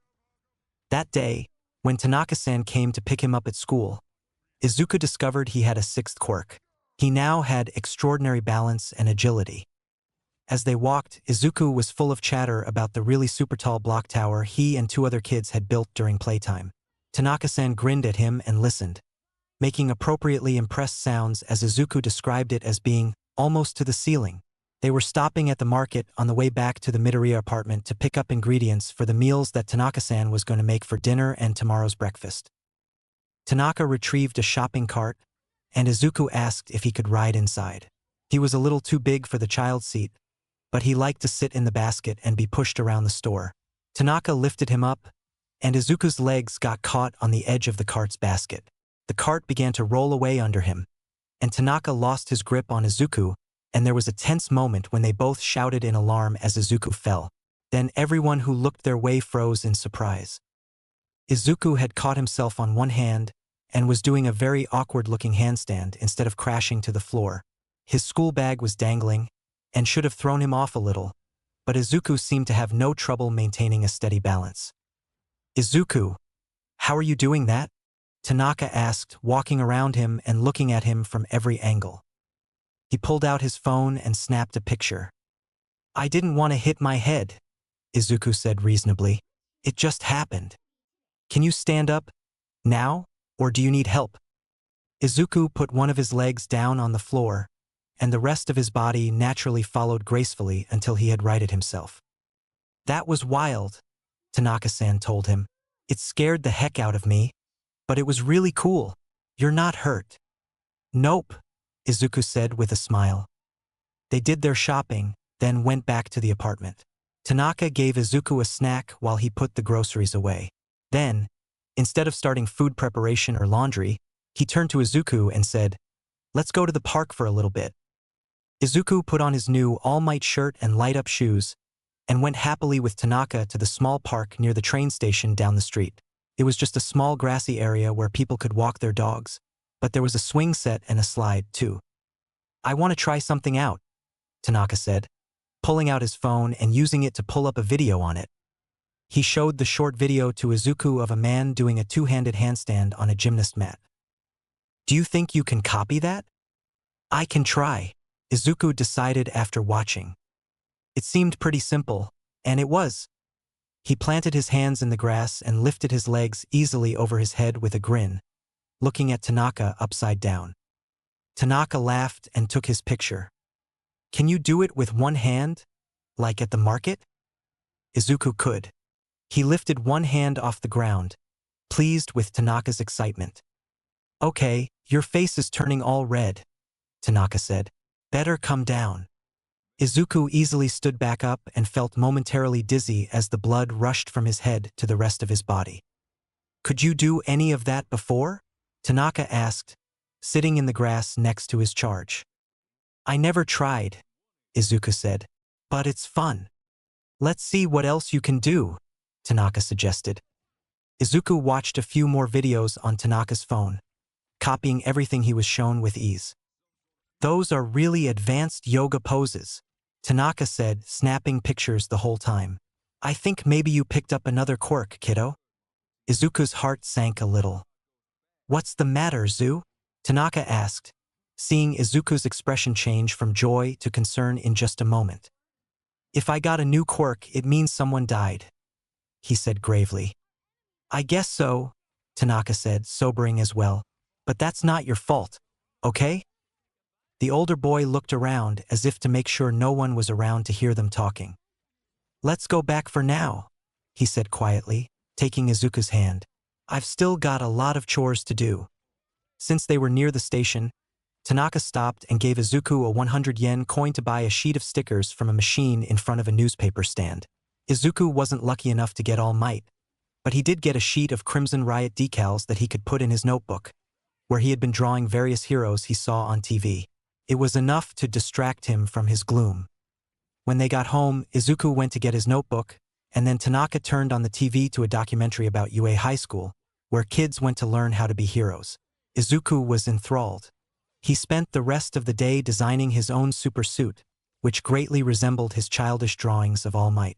Tanaka joined him in playing with action figures once the chores were done, and played the victim of villains, so Izuku could save him from their evil clutches. When Hisashi came home later that evening, Izuku was grinning at him from where he was balanced on one hand on the back of the couch in his pajamas, and Tanaka was sleeping at the end of the same couch, a red, child-sized cape tied around his shoulders. Looks like you wore him out, Zu, his dad told him with a chuckle. I heard you had a busy day. Izuku giggled as his dad plucked him from the couch and carried him upside down into the living room and plopped him right side up into an armchair. Tanaka says I have a new quirk. The laughter woke Tanaka, who sat up with a start and immediately apologized for falling asleep. It's fine, Izuku heard his dad say. I was running late anyway, and you're still working a part-time job in the mornings, too. Izuku didn't know this about Tanaka and looked at him curiously. I only have a few more weeks to save up before I leave for university, Tanaka said sheepishly.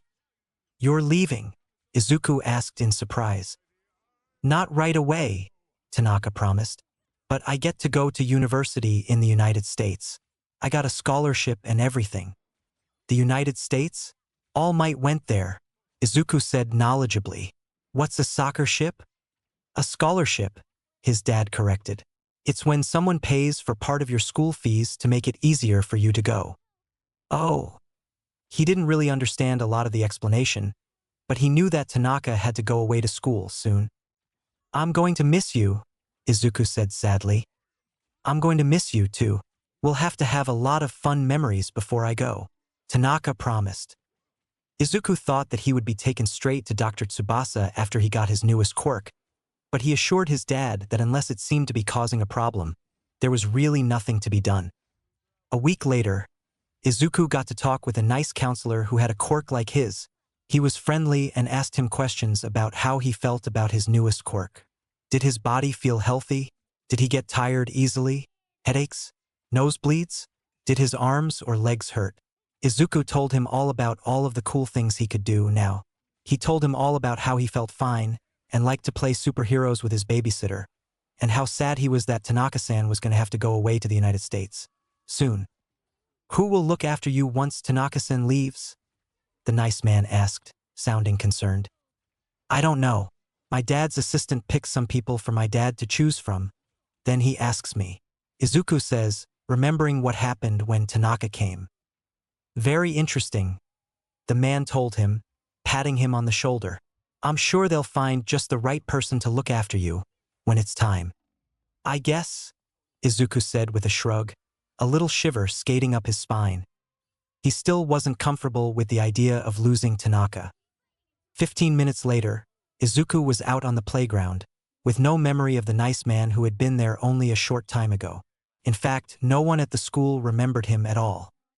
When Tanaka picked him up at school that day, he took Izuku to a bookshop, where he was picking up a book about the United States. He sat with Izuku in the kids' area and read to him for a while, then took him home by way of the shops in front of the station, where they stopped and got a couple of amiibo for a snack. Kitties! Izuku cried, pointing at a couple of shop cats lying in a patch of sun in front of a koban. Tanaka altered his steps so that Izuku could go and see if they were friendly. Be careful, Tanaka said as Izuku crouched next to a sleek white and black cat with large green eyes. They can scratch or bite if they don't like you. Izuku talked softly to the cats about how pretty they were for a minute, then carefully reached out his hand so they could sniff it. They didn't seem to have any objection to his presence, and the black and white one bumped Izuku's hand with its nose. I think it likes you, Tanaka said, nodding to Izuku. I think you can pet it, but don't touch its tummy. Most cats hate that. Izuku reached out a tentative hand and stroked the cat's head. Tanaka had his phone out, ready to take a picture. He had been taking a lot of them lately, saying he wanted lots of photos for when he went away. It's really soft, Izuku said.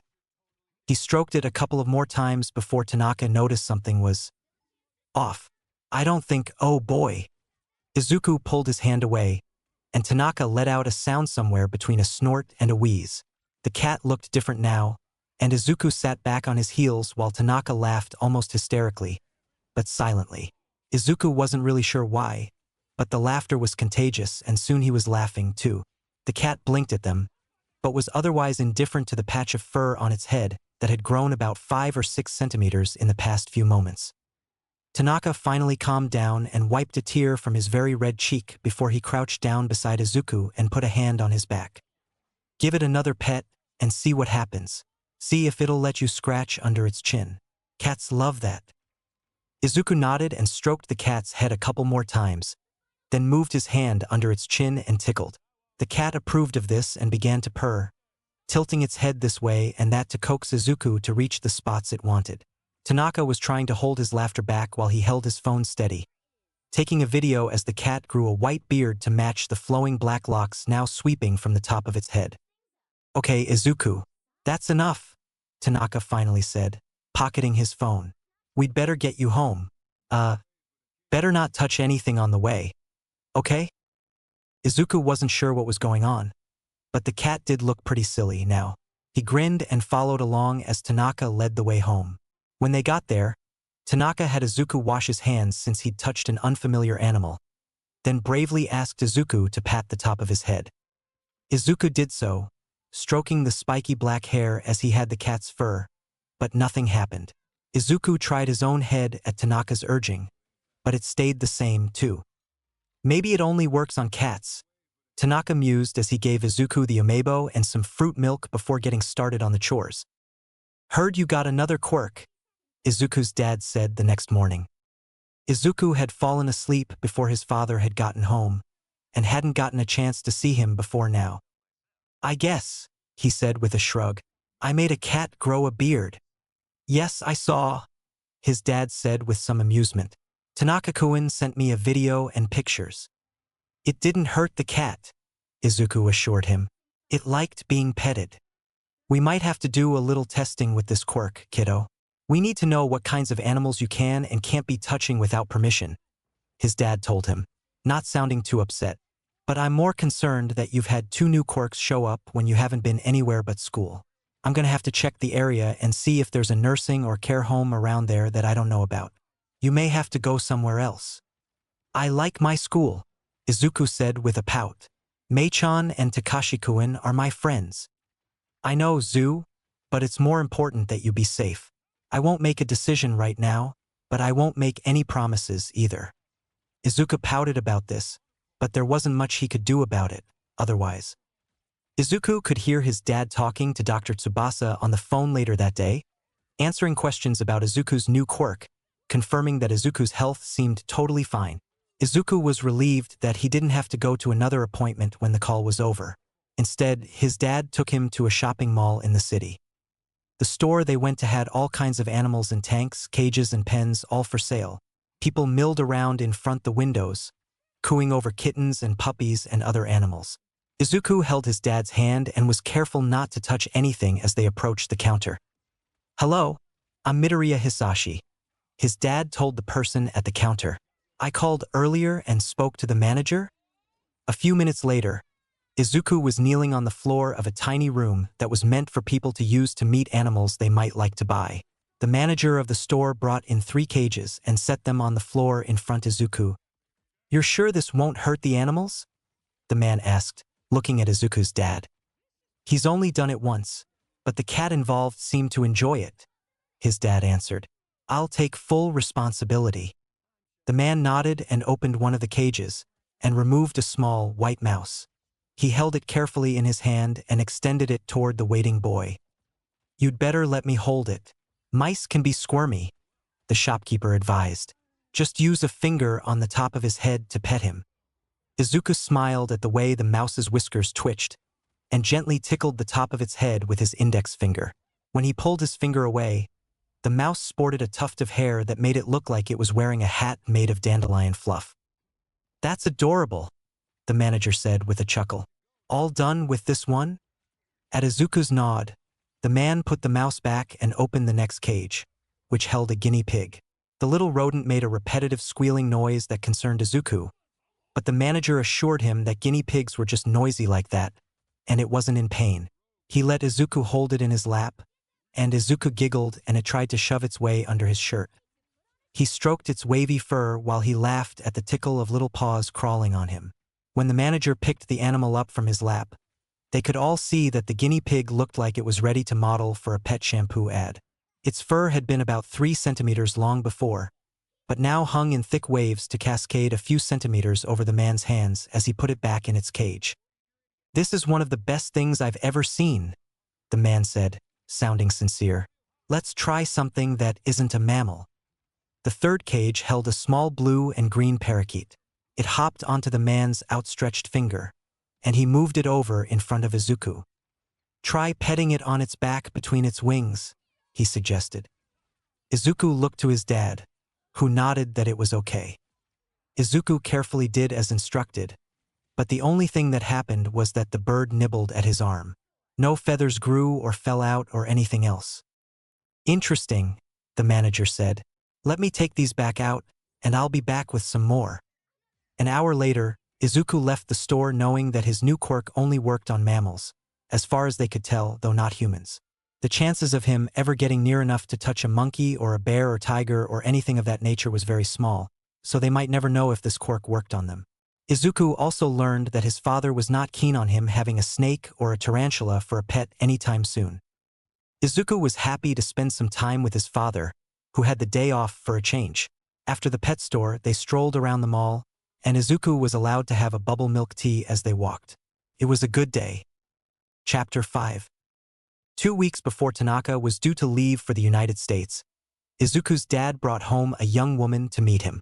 She was a university student, he said, that was studying to become a teacher. Izuku thought she was pretty, and that she had a nice smile, but there was something about her he wasn't quite sure of.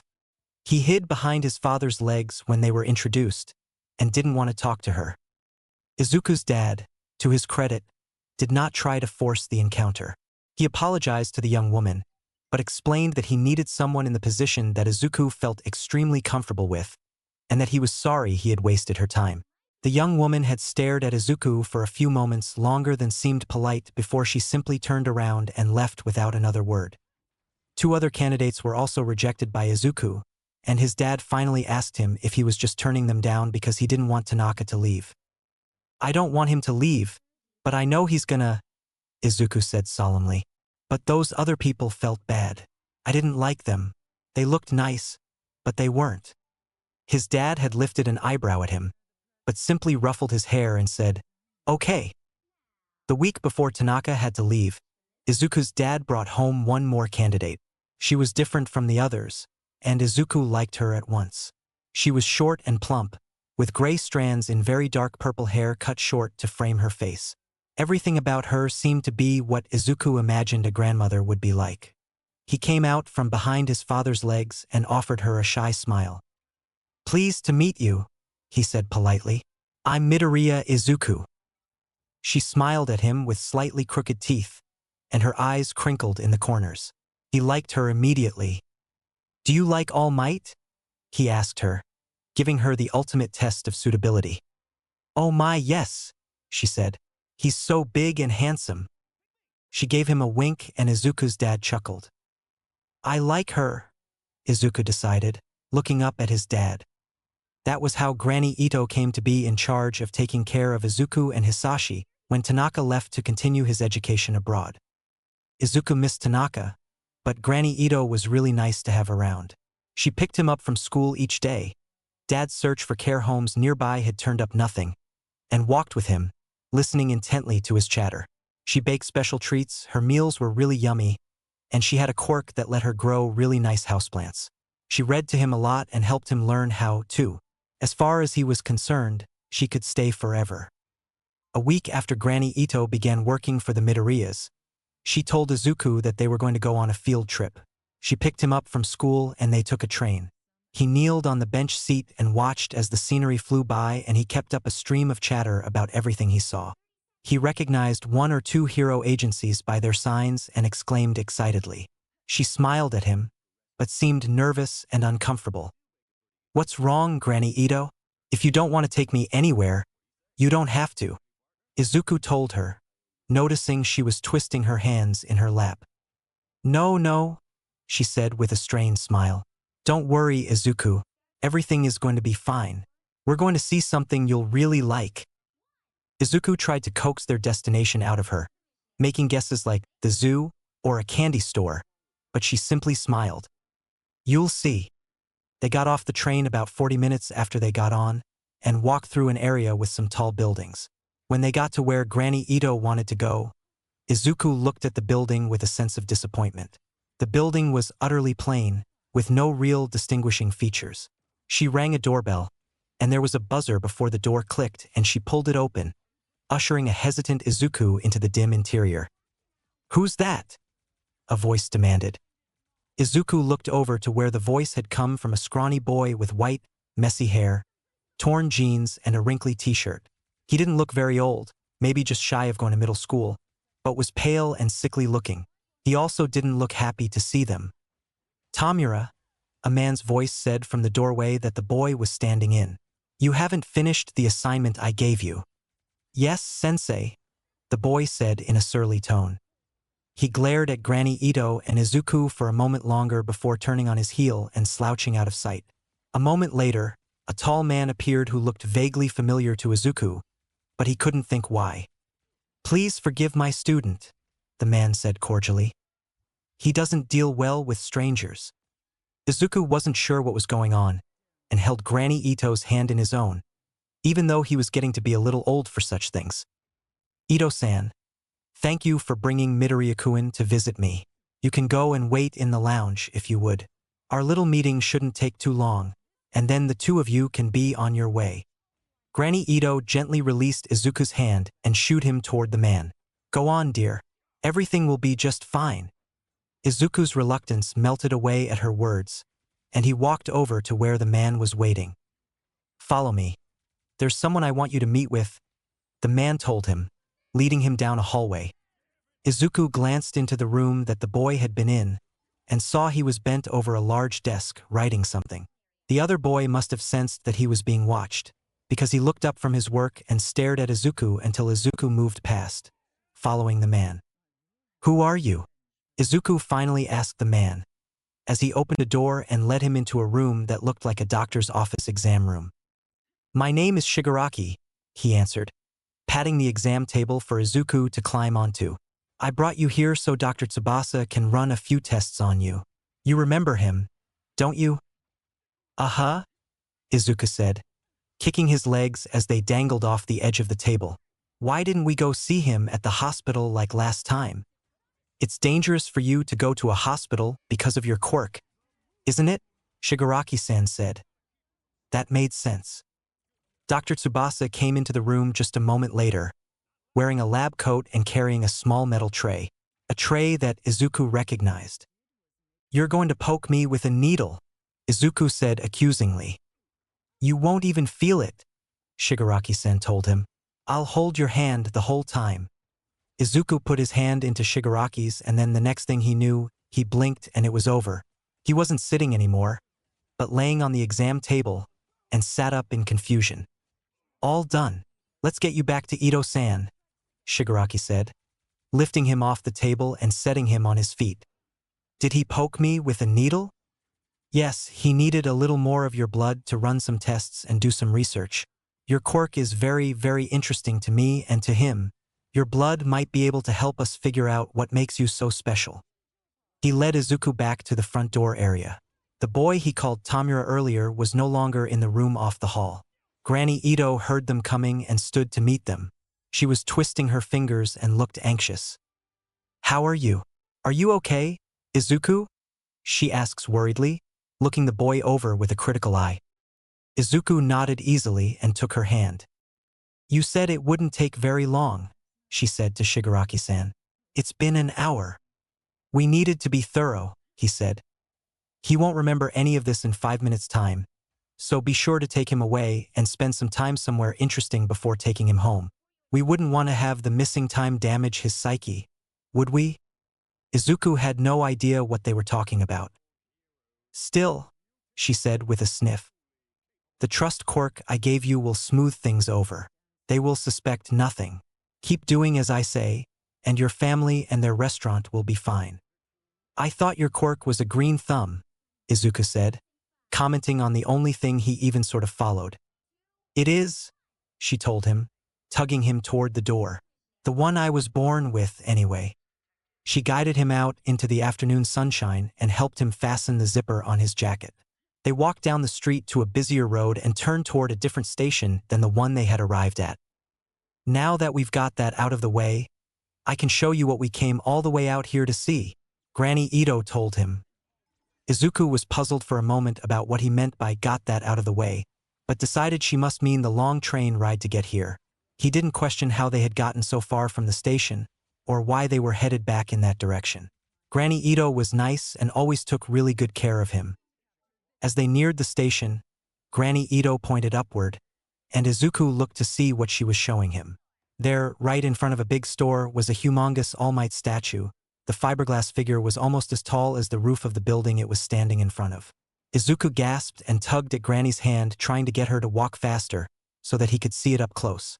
There were people everywhere taking pictures in front of the giant All Might, and Izuku was in awe of how the hero seemed to be smiling at the whole town from up there.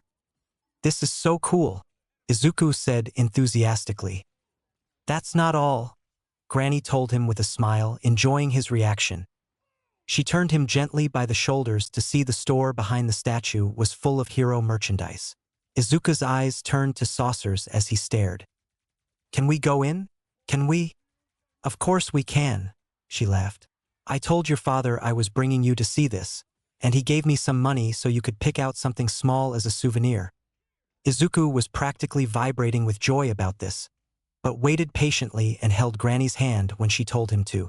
The store had only recently opened and was quite crowded with people of all ages. All Might was the main hero on display, but there were also items for Endeavor, Crimson Riot, No Nonsense, and all the other top-tier heroes. Izuku was in heaven. He took his time looking at everything in his price range, and finally settled on a poster for his bedroom wall. While they paid for it, he was also allowed to enter a drawing for a limited edition All Might snow globe that would be coming out in 3 months' time for the Christmas season. Granny Ito bought him a package of All Might-shaped cheese crackers to eat before they got back on the train and headed back home. As far as Izuku was concerned, it had been a great day. Granny Ito took Izuku on field trips to that statue about once a month after that. He had quite a growing collection of All Might posters and trading cards. By the time Izuku started first grade, it seemed like Granny Ito had always been with them. She never missed a day of picking him up from the kindergarten and always made yummy meals and took him on little adventures a lot. First grade was more formal than his old school, and Izuku had a longer school day once he started attending. On his first day, he chafed a bit at his new uniform, missing the loose-fitting shirt and shorts from his old school when he was forced to wear navy shorts and a button-up shirt and a navy vest. His shoes were shiny new black leather, stiff and hard to walk in compared to his sneakers. He was glad when he got to change into his indoor shoes. His dad walked him to the classroom for the first time and greeted the teacher. They had met her before because of the nature of Izuku's quirk and the subsequent quirks as a result. She seemed a little uneasy about it, but was friendly enough. Izuku liked the look of his new classroom. Each student had a desk with a little hook on the side for their school bags, and there was a bright carpet in the corner with different colored polka dots all over it in the back of the room. There were brightly colored decorations hanging on the walls along with hiragana and katakana charts, the English alphabet and number charts. Izuku was proud that he could already count to 50, though sometimes he forgot 37 and 38. There were other children finding their seats or saying goodbye to their parents, when Izuku spotted 3 familiar faces. "Dad, it's Auntie and Uncle and Kakin," Izuku said excitedly, tugging on his dad's sleeve. "So it is." His dad smiled down at him. The teacher moved on to speak with other parents and students, and Izuku went over to greet the Bakugu family. "Izuku-kun," Auntie said with a huge smile. She crouched down to ruffle his hair and exclaim over how much he'd grown since she last saw him. Uncle shook hands with his dad, and Kakin just stared sullenly. "What's Deku doing here?" Kakin demanded of no one in particular. His mother flicked his ear and scowled at him. "Hi Kakin," Izuku said timidly, trying to be friendly. "TCH," was Kakin's reply. The teacher got everyone's attention at that point, and thanked them all for coming, then gently escorted the parents out the door so that they could begin their school day. Izuku found his desk and climbed into the seat, looking at that stack of supplies sitting on top, waiting for him. There was a yellow sun hat on the top of the pile, and under that, folders, a notebook, crayons and markers and pencils and paper. Izuku felt excited about all of the things he would be doing with each item and listened to the teacher and her aide with rapt attention. They spent their morning getting to know each other and singing songs and learning their way around the classroom. Soon, they sat on the colorful carpet with each boy or girl on one of the polka dots, facing the teacher, who sat in a chair and read them a story about a boy that fell into a koi pond and had an adventure with the fish. "How many of you think you could hold your breath that long?" the teacher asked the class. Hands shot into the air in excitement. "Let's see who can hold their breath the longest. Ready? Go!" 20 sets of chubby cheeks puffed out as everyone sucked in a breath and held it. Izuku won the game, because as soon as he held his breath, he turned transparent and all the other kids gasped and giggled and pointed. Izuku started to laugh with them, but then Kakin decided to speak out. "That's a stupid quirk." Some kids gasped. One girl said he was mean. Several scolded him for saying a bad word. Izuku just sat there and looked at the navy blue stripes on his white socks, feeling sad that Kakin was still mad at him since the last time they had seen each other. One of the girls that Izuku thought was called Emery patted his arm in sympathy and whispered, "He's dumb. Your quirk is cool." Izuku smiled shyly at her and felt better. At lunchtime, they all learned how to push their desks together to turn them into tables. Kaken was at the end of Izuku's table, and Izuku was filled with dread about what he might say to the other children about him. Izuku's dad had told him not to advertise the fact that he had multiple quirks, though he didn't have to keep it a strict secret either. They already knew about the see-through one, so Izuku kept quiet about having more than that. Unfortunately, while they were eating their lunch, the talk turned to quirks. Emery-chan said that she could stretch her arms almost a meter to reach stuff up high. Izuku thought that a quirk like that would be really useful. Michikuin could turn his hands into flippers like a seal. Aiko could scream loud enough to break glass, and Goro could make his hair change color by shaking his head really fast. "I've got the best quirk of anyone," Kaken bragged. "The sweat on my hands can explode." He looked at the other kids at their table as if waiting for them to be impressed. But that didn't quite happen. "Ew," Emery-chan said, wrinkling her nose. "What are you talking about?" Kaken demanded angrily. "Explosions are cool. I'm going to be the greatest hero in the world when I grow up." "You'll never be as good as All Might," Michikuin told him airily. "Will too," Kaken said back heatedly. "I'm going to be a hero someday too," Izuku announced. "I dunno," Aiko-chan said skeptically. "Turning see-through isn't very good for heroes." "Like I said," Kaken said smugly, "it's a stupid quirk. All his quirks are lame." "All his quirks?" Emery-chan asked. "How many do you have, Aizu-chan?" Izuku opened his mouth to answer, but Kaken beat him to it. "He's got 4, 'cause he's a freak." All the kids around the room turned to stare, because Kaken's voice was so loud. "Nobody has 4 quirks," one of the kids from the next table said. "Deku does," Kaken insisted, "because he steals them from dead people." Izuku's eyes widened. He didn't know how Kaken knew about how he got his new quirks. "What?" several kids asked. The teachers tried to get the situation under control, but it was too late. Chatter swept across the classroom while kids all tried to ask Izuku about it at once. "Go ahead, Deku. Tell them," Kaken said with satisfaction. "Boys and girls," the teacher said, clapping her hands to get their attention. "That's enough. We'll talk more about this after lunch. Until then, focus on eating and being kind to each other." Izuku sighed and put down his chopsticks. He wasn't hungry anymore. "Do you really have 4 quirks?" Emery-chan asked him in a whisper voice. 7. Izuku told her miserably in an even quieter whisper. "That's so cool. You're so lucky," she whispered excitedly. Izuku looked at her in amazement and felt some of the pressure in his chest dissipate. After lunch, they all did their part to clean up and put the classroom back to the way it had been. When they were finished, the teacher stood in front of the class. "Normally, this would be when we would go outside for recess, but I think that we should have a talk as a class first."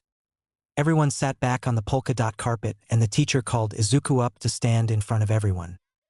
"Our friend Izuku-kun has a very special quirk," she told them. "It's a quirk that gives him other quirks. He steals them from dead people," Kaken said with a nod. "I do not," Izuku fired back hotly. "It's not stealing." The other kids were unusually silent during this exchange, waiting to see what would happen. "Izuku-kun," the teacher said kindly, putting a hand on his shoulder. "When you came to meet me the other day, you did a very good job of explaining how your quirk works. Why don't you tell them about it, the same way you told me?" Izuku felt nervous with all of those eyes on him, but swallowed and told them about how his dad had told him to think of it like collecting shells. Most of the kids looked confused, but accepting. Several hands shot into the air to ask questions. "How many quirks do you got?" a little boy whose name Izuku couldn't remember asked. 7, Izuku said uncertainly. "Whoa!" Many of the kids murmured in awe. Kaken looked as if someone had slapped him in the face. "Cool. Lucky. What are they?" Aiko-chan asked. The collecting one, I can turn see-through, I can tell what people want to eat, I can make some animals' hair grow, I can change plastic stuff a different color, and I got really good balance and agility, Izuku said, counting on his fingers. Oh, and I got my mom's quirk that lets me pull small things to me. Agility, the teacher corrected with a smile. There was the familiar TCH sound, and Izuku knew it was Kaken, though he didn't say anything more, at least not yet. When they were finally released to go outside and play, Izuku had a group of other kids around him, curious to know more about how his quirk worked and to tell him about their own. He was just as interested in their quirks as they were in his. He asked them lots of questions about theirs and wished he knew how to write better so he could put them in his notebook. Tanaka used to help him before. Maybe Granny Ito could help him this time. They were all trying to organize a game of tag.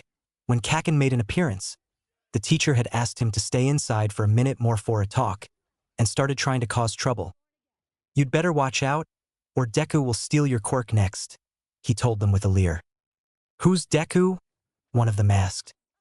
It's that freak, he said, pointing to Izuku. It means useless. That's mean. You're mean, one of the other kids accused. I don't want my quirk stolen, said one of the girls, sounding scared. I can't just take quirks, Izuku said worriedly. And I wouldn't anyway. Yeah, you have to die first, Emery said with her hands on her hips. And you're a kid. You're not going to die for a long, long time. Many of the kids looked unsure about everything, but most were on Izuku's side. Come on, let's go play, a boy called Hashihiko said, breaking the awkwardness. Bet you can't run as fast as me. The rest of the day was better, and Izuku had made the beginnings of some friendships with classmates, even if Kaken wasn't among them. Granny Ito was waiting for him when he was released at the end of class, which was later than his old school let out. She listened to his account of his day and asked lots of questions as they went home. He tried to stay up to tell his dad all about it when he got home from work, but he was worn out from his long first day and fell asleep long before his father arrived. Chapter 6. The school year was a relatively good one for Izuku. Kaken continued to try to rally the other kids against him, but was largely unsuccessful in his attempts. He quieted down a bit after the school called his parents about his bullying and brash behavior, but still insisted on calling Izuku Deku instead of his real name. Izuku didn't really mind, since the other kids were friendly and most of them agreed that Kaken was mean. Granny Ito took Izuku on field trips every so often, but Izuku always had fun and came back with some sort of reward for excellent behavior. During one such outing, Izuku acquired a mysterious, almost black, bruise in the crook of his arm, but he said it didn't hurt. Granny Ito told him and his father that it was probably a strange reaction to an insect bite. They trusted her, of course. Over the summer, Izuku enjoyed trips to the beach, field trips with Granny Ito to pick berries at a farm, or to the hero store, or even a couple of overnight trips to festivals. Granny's sister ran, and in that they stayed at that was a lot of fun. He met Dr. Tsubasa and Shigaraki-san several times over the summer, but never remembered it afterward. He got to visit colorful shrines and temples with beautiful landscapes, and even got to meet some local heroes of small towns they visited. The only thing that wasn't really welcome was Izuku attaining a new quirk called Teflon that made things not stick to him. His skin didn't feel any different to the touch, but it was kind of a pain because his socks would slide down really easily, and hats didn't like to stay on him unless they were tied under his chin. A little research helped them learn that Granny Ito's sister had an inn next to a house where an elderly woman lived, and she had died of old age there while Izuku was nearby. He had to make adjustments to his clothes like belts or suspenders, straps and buckles to secure anything to him. The good part was that he didn't really get dirty. Spills just seemed to roll right off of his skin. When school started again, the other kids thought his new quirk was hilarious and would purposely spatter paint or other things on him to see if they could make anything stick. In the end, they all got scolded because while Izuku's skin stayed clean, his clothing did not.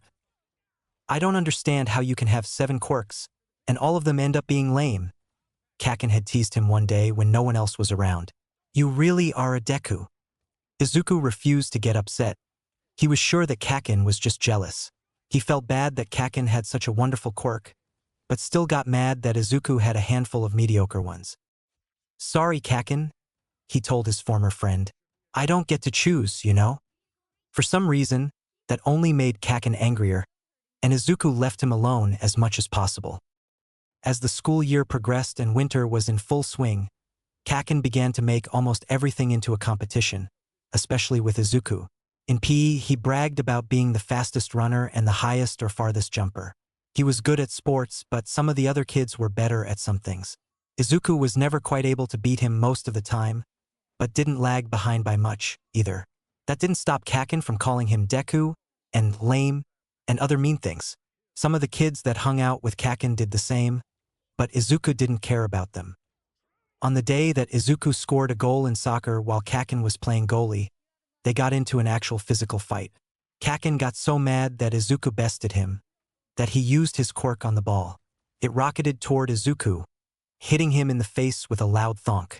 Izuku had been stunned as his lips split and started to swell and his nose began to bleed.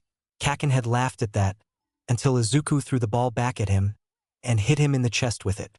Izuku didn't have a quirk that let him launch the ball like the other boy had, so it didn't hit him very hard. Kakin had gotten angry that Izuku had dared retaliate, even if it didn't hurt, that he used his quirk on Izuku's shoulder, burning his pea shirt. By the time the teacher pried them apart, both boys were hitting each other and shouting. Granny Ito was the one who came to talk to the teachers when they called home about it. Izuku sat in a chair beside her, looking at his shoes with tears in his eyes. Kakin sat next to his father with a scowl on his face and traces of blood under his nose and a long row of scratches down one arm. Izuku had promptly apologized when he was told to, and he even meant it. He didn't want to fight, he never had. All he had ever wanted was acceptance from a friend he admired. Kakin, on the other hand, refused to apologize and made it known that he definitely wasn't sorry. No matter how his father tried to reason with him, Kakin would only say that he hoped Deku would drop dead. Granny Ito held onto Izuku's hand firmly and finally spoke up. "I will speak to Izuku about his behavior today," she said soothingly. "I'm sorry for the inconvenience and trouble this has caused. I hope that Katsuki-kun will think about what he's done and realize that hurting people is never the answer to frustration." The principal allowed Granny Ito to take Izuku home and said Izuku would be allowed to come back the following day, since he had apologized, and reports from other students said he had not instigated the attack. Since Kakin was not repentant, he would be suspended for the rest of the school week. It was made very clear that Katsuki-kun was a problematic presence at the school, and was often reprimanded for behavior that could only be described as bullying. Izuku went home with Granny Ito, expecting to be confined to his room or punished in some way. Instead, Granny sat him at the table and gave him a slice of cake and a cup of milk. She sat down across from him while he ate and sighed. "To be honest, Izuku, I thought that something like this might happen. Your father expected it to happen a lot sooner." Izuku stared. "Katsuki is a very angry little boy," she said gently. "He's been spoiled, and it's turned him into a bit of brat. What he did today was wrong." "I shouldn't have hit him with the ball," Izuku said, putting down his fork. "No, you shouldn't have. I understand why you did, though. Sometimes things happen that make us angry, and we end up doing something we shouldn't. Understanding that what we did wasn't okay and apologizing for it is important, but staying in control is better." "I am sorry," Izuku said sadly. "I just got really mad because he laughed when I got hurt, then kept hitting me, and he used his quirk, even though we're not supposed to." "I know," she said with a soft smile. "But next time, I want you to try to remember that you're not like Katsuki-kun. You need to be better than him and just walk away when he acts angry like that. Tell a teacher if he tries to hurt you or says he's going to hurt you. Okay." Izuku nodded. "All right," she nodded, standing up. "That's all I'll say about it, then. Finish your cake, and we'll get started on the chores." Kakin didn't come back to school. Izuku's dad told him that he'd gotten a call from the Bakugas and that they had decided that it would be easier for both Katsuki and Izuku if they went to separate schools, at least for a while. Since Izuku hadn't been the one causing trouble, it was only fair that he be allowed to stay at his current school and enjoy his new friends and teachers. Izuku felt tears prick his eyes at the news and was ashamed to find that they were ones of relief instead of grief. He had honestly wanted to be Kakin's friend and had been pushed away so many times. Seeing him again in first grade had seemed like a chance to start over, but that was impossible now. Izuku flourished once Kaken was gone. The teachers simply told the other kids that Bakugakuin had transferred to a private school, and everyone had accepted it. Izuku excelled in reading, writing, and history, but struggled with English. Math was okay, but he wasn't brilliant at it either. School was school, he liked it but didn't love it. He had a group of kids he liked and played with, but didn't allow himself to really have a best friend, or go to anyone's houses when he was invited. He had learned his lesson about that from Kaken. First grade ended and Granny Ito waved goodbye to them as they started the summer break. Izuku's dad took him to Sapporo with him on a combination business trip and vacation. His dad's company was having something called an executive retreat, and Izuku was allowed to go along and join a summer camp that featured a lot of time hiking and learning about nature. His favorite part was the huge sunflower fields and getting to play in the streams, even though they were freezing cold. He met a lot of interesting kids from a couple of different countries and got to practice his English a little. From there, Izuku and his dad went to Okinawa for a couple of days. His dad had a lot of business meetings, but Izuku was still able to go to the beach and earn a few more freckles on his cheeks and nose as souvenirs. After that, they had to go to Taiwan again. That wasn't as fun for Izuku, but it was better than the time before. The grief of losing his mother wasn't as fresh as before, and they were staying in a fancy hotel that even had a pool. The person that his dad found to look after him while he worked spoke Japanese, and was polite and somewhat disinterested in babysitting, but not unkind. Izuku played in the pool, watched movies in the room, and learned origami from the computer while his guardian tapped away at a laptop most of the time. His dad even took some time to take him to some sightseeing spots around the city before they traveled back to Japan. He'd been away from home for almost a month. Granny Ito showed up the day they returned, and Izuku threw his arms around her middle and hugged her. She seemed surprised by the sudden affection, but pleased at the same time. She explained that she had taken time away from her family's business for the next 2 weeks, to look after Izuku full-time until school began again. "You have another job?" Izuku asked in surprise. "Not officially," she said as she tackled the laundry from their trip. "I help my family with their restaurant before I come to get you each day." Izuku had had no idea that Granny Ito did anything other than look after him. "It used to be mine before my husband passed away, and my daughter and her husband run the place now." "Where is it? What kind of food do they have?" Izuku wanted to know, suddenly full of questions. "Can I visit? No wonder you're such a good cook." Granny Ito had smiled a little sadly, but nodded. "It's not too far away, just a 20-minute train ride. Maybe we can go for lunch one day before school starts again." "If you already have a job and stuff, why do you work here?" Izuku wanted to know. "Some things happened," she said gently, "and I like working here. My children are grown up, so getting to see you every day keeps me young. Now, what did you bring me from your trip?" The distraction was enough to send Izuku running to find his backpack, which was filled with souvenirs. 2 days later, Granny Ito took Izuku on a field trip, where he met a nice man with a very similar quirk to his, but he couldn't really remember anything about it. He got to visit the restaurant run by Granny's daughter, and got to eat some delicious katsudon while he was there. Granny's daughter seemed a little afraid of Izuku, which Izuku thought was silly, but he minded his manners and tried not to fidget so much. As time went on, Izuku started second grade and was glad to see his friends again. At home, he became more and more proficient in the kitchen under Granny's watchful eye. He learned how to make a passable tamagoyaki, decent miso soup, rice, and by extension rice balls and even curry with a little help. He also liked to help with the chores, and learned how to properly scrub the bathtub, vacuum the floors, and wash dishes. He didn't have quite the eye for detail that Granny did, or even Tanaka, but he did all right. Things settled into an easy rhythm with few hiccups. Izuku avoided getting any new quirks for the entirety of second grade, in fact. It wasn't until just before Christmas during his third grade year that he went on a field trip with Granny Ito that his quirk situation changed. Izuku had been pulled out of school a little early one Friday to go to a dental appointment, and after that, Granny had taken him to meet a nice man with a quirk very similar to Izuku's own. He also met a boy in his very early teens with white hair and a scarred face, and a man with black mist where his head should be. The boy's name was Tamura, and to 8-year-old Izuku he seemed practically grown up. They'd asked him a bunch of odd questions, and then before he left, Dr. Tsubasa, whom he hadn't seen in years, arrived and drew some of this blood. They said he had his dad's permission, and Granny Ito nodded when asked to confirm. So Izuku didn't put up a fuss. The whole thing had been very odd. The man with the quirk like Izuku's rode the train with Granny and Izuku back to Tokyo, since he had business there. He spoke to Izuku about the heroes that Izuku liked best, and Izuku went on at length about the subject. When they arrived in Tokyo, Shigaraki, that was the man's name, asked if they might accompany him to meet someone for a few minutes before they separated. Izuku and Granny Ito followed him to a normal apartment complex. It didn't look that much different from the one that Izuku lived in, just in a different part of the city. They went to an apartment on the 5th floor, and when the door was answered, there was a nurse there to greet them. She's stable, but she doesn't have long.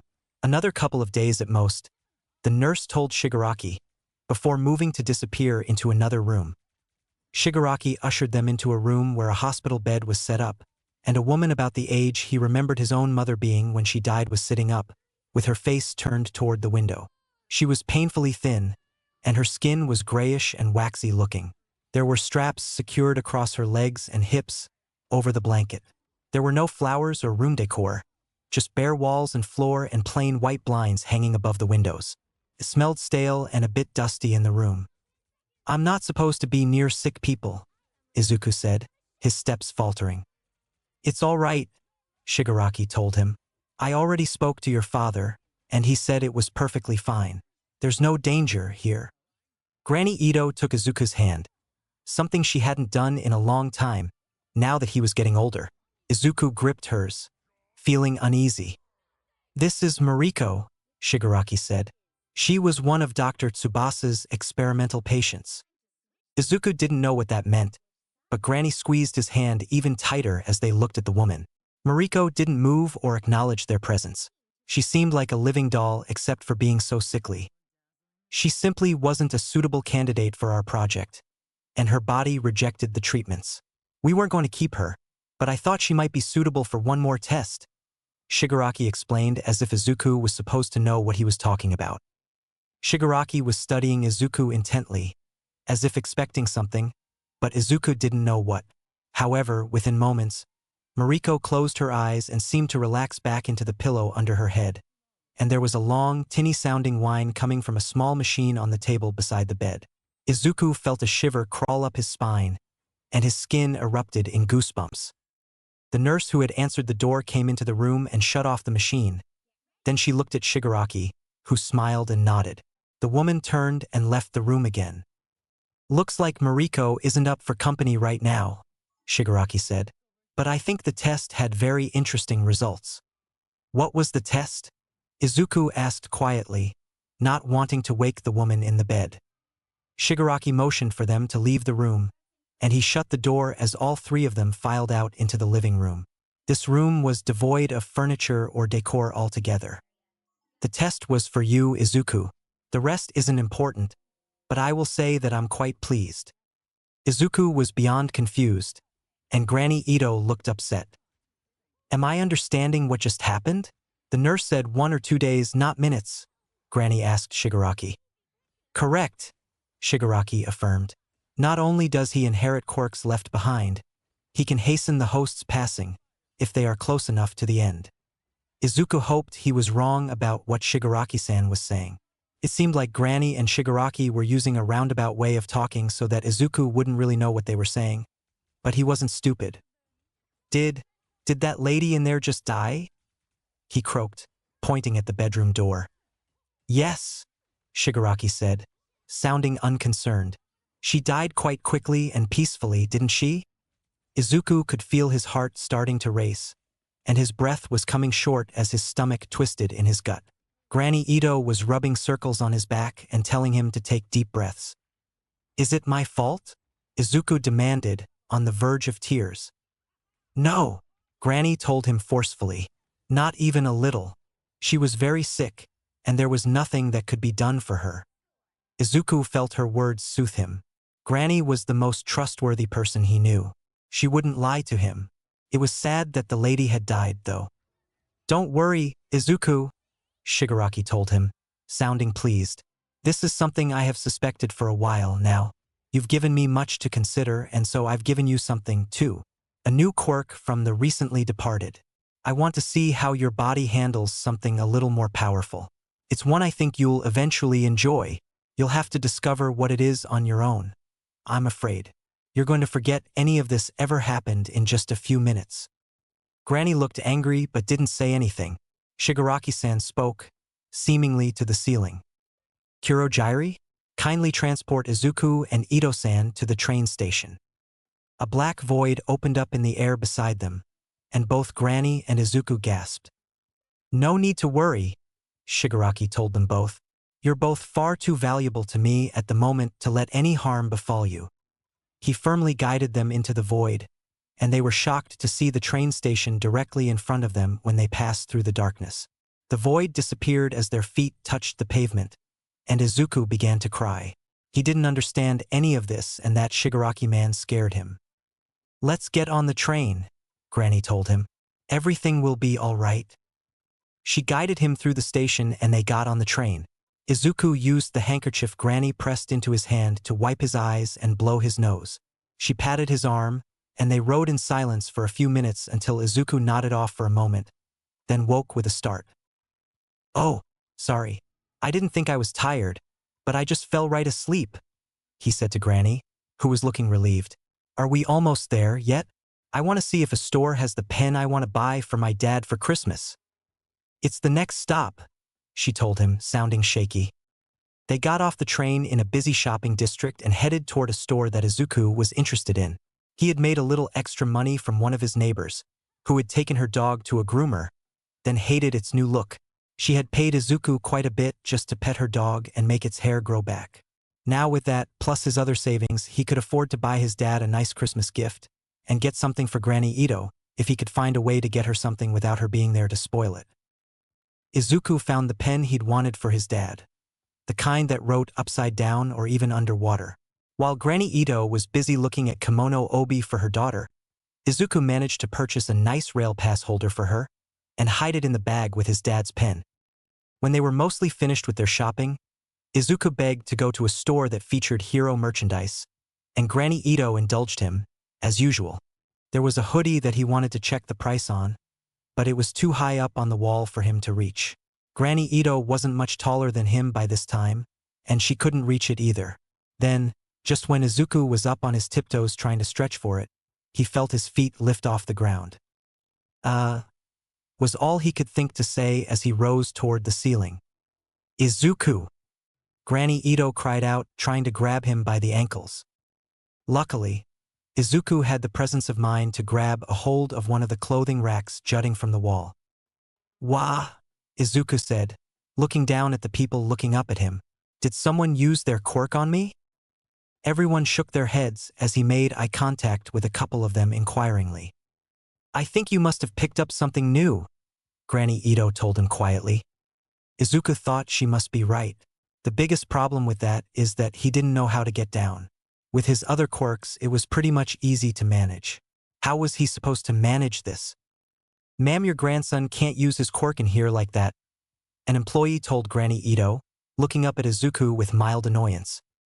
Izuku knew that quirk use in public was generally against the law, unless you couldn't help it. He's been having some trouble with his quirk, Granny told the lady. We're very sorry for the inconvenience. We'll try to get it under control. The employee looked somewhat skeptical. 8 years old was a little old to be having trouble controlling a quirk, but she shrugged. Izuku, try to use the slats on the walls to walk yourself down to the floor, Granny advised him. That made sense. Izuku fit his fingers into the grooves in the wall that the display bars were slotted into, and with some effort was able to get low enough for her to reach, so she could help him touch down. Now what? Izuku asked as people began to go about their business, now that the spectacle was over. I'm not really sure, Granny admitted, looking worried. She let him go, and he started to float upward again. She grabbed hold of him and pulled him back down. It was no real strain to do so, kind of like holding onto a large balloon. I don't want to take you outdoors until I'm sure you won't float away, she said. Or worse, get up in the air. then have it quit and you fall. Izuku didn't want that either. Is there something I can help you with? A voice asked from behind them. Izuku looked over to see a policeman standing there, looking curious, but not angry. Izuku said sheepishly. I don't know how to turn my quirk off. It's kind of new, and I just keep floating up in the air. You're a little old to just now be getting a quirk, the man said pointedly. I know, Izuku said nervously, but it's true. Granny let go of him for a moment, but Izuku stayed on the ground this time. It stopped, Izuku said with relief. Granny Ito still kept a firm grip on his jacket just in case. I'm glad to hear that, the officer said. Why don't the two of you come with me back to the Koban, for now? You're going to arrest us? Izuku asked, beginning to panic. No, of course not, the officer said with a laugh. We have information there about court counseling and agencies that might be able to help you learn how to control it. That could be helpful. Izuku looked to Granny to see what she thought they should do. I'm mostly concerned that this quirk will activate again while we're outside, and there won't be a ceiling to keep him from drifting away, she told the officer. That would be bad, he said, scratching his chin. How about we each take one of his hands while we walk, and if he starts to levitate at all, we can keep him grounded. That matter settled, they walked together down the road to a small building that wasn't even as big as Izuku's apartment. He sat down in a folding chair while the officer rummaged in a filing cabinet. Granny sat stiffly beside him, gripping her purse tightly in her lap. As they waited, Izuku looked around and suddenly he was airborne again. Wah! He said, feeling his butt leave the seat. Granny reached out and snagged his coat with her hand, stopping him from going any further. Izuku hung in the air, about 3 feet off the ground, feeling ridiculous as the policeman stood and walked over. I see what you mean, he said to Granny Ito. He's kind of like a human balloon. Granny nodded, and Izuku sighed. This was not how he envisioned his day going. It seemed strange that it was so late already, but the sun was setting quickly and the sky was starting to get dark. They needed to figure this out so he could go home and hide his dad's present before he got home. Let's try something, the policeman said. He took a large binder off of a shelf and held it up to Izuku. Try holding this. Izuku took the thick binder and felt himself sink toward the ground. The man handed him another, similar book, and Izuku was able to stand on his own without Granny holding on to him. That's better, the officer said with satisfaction. Now maybe you could explain why no one has figured this out before? Izuku nodded, and Granny sighed. Then Izuku explained about how his quirk worked, and ended with, and this one just showed up while we were shopping. I'll be damned, the officer said quietly, mostly to himself. Everyone says that, Izuku said glumly. Chapter 7. Izuku didn't make it home before his dad. In fact, his dad had to come and pick them up from the Koban, and bring Izuku a backpack full of books for him to wear for the time being. His dad had been worried and surprised, and maybe a bit exasperated, but not angry. Izuku loved that about his dad. He had simply shown up and picked Izuku up, and saw Granny Ito to the station so she could catch her train home. The police had given them a whole bunch of pamphlets that Dad promised to look at, and then they'd gone home and had leftovers for dinner. Izuku's teachers had been very understanding about him having to wear a backpack all day, and the kids didn't make fun of him too much, either. Almost everyone had trouble with their quirk at one time or another, and Izuku's case was especially trying. His father made appointments for him with a quirk counselor and a personal trainer who specialized in helping kids get a handle on their quirks.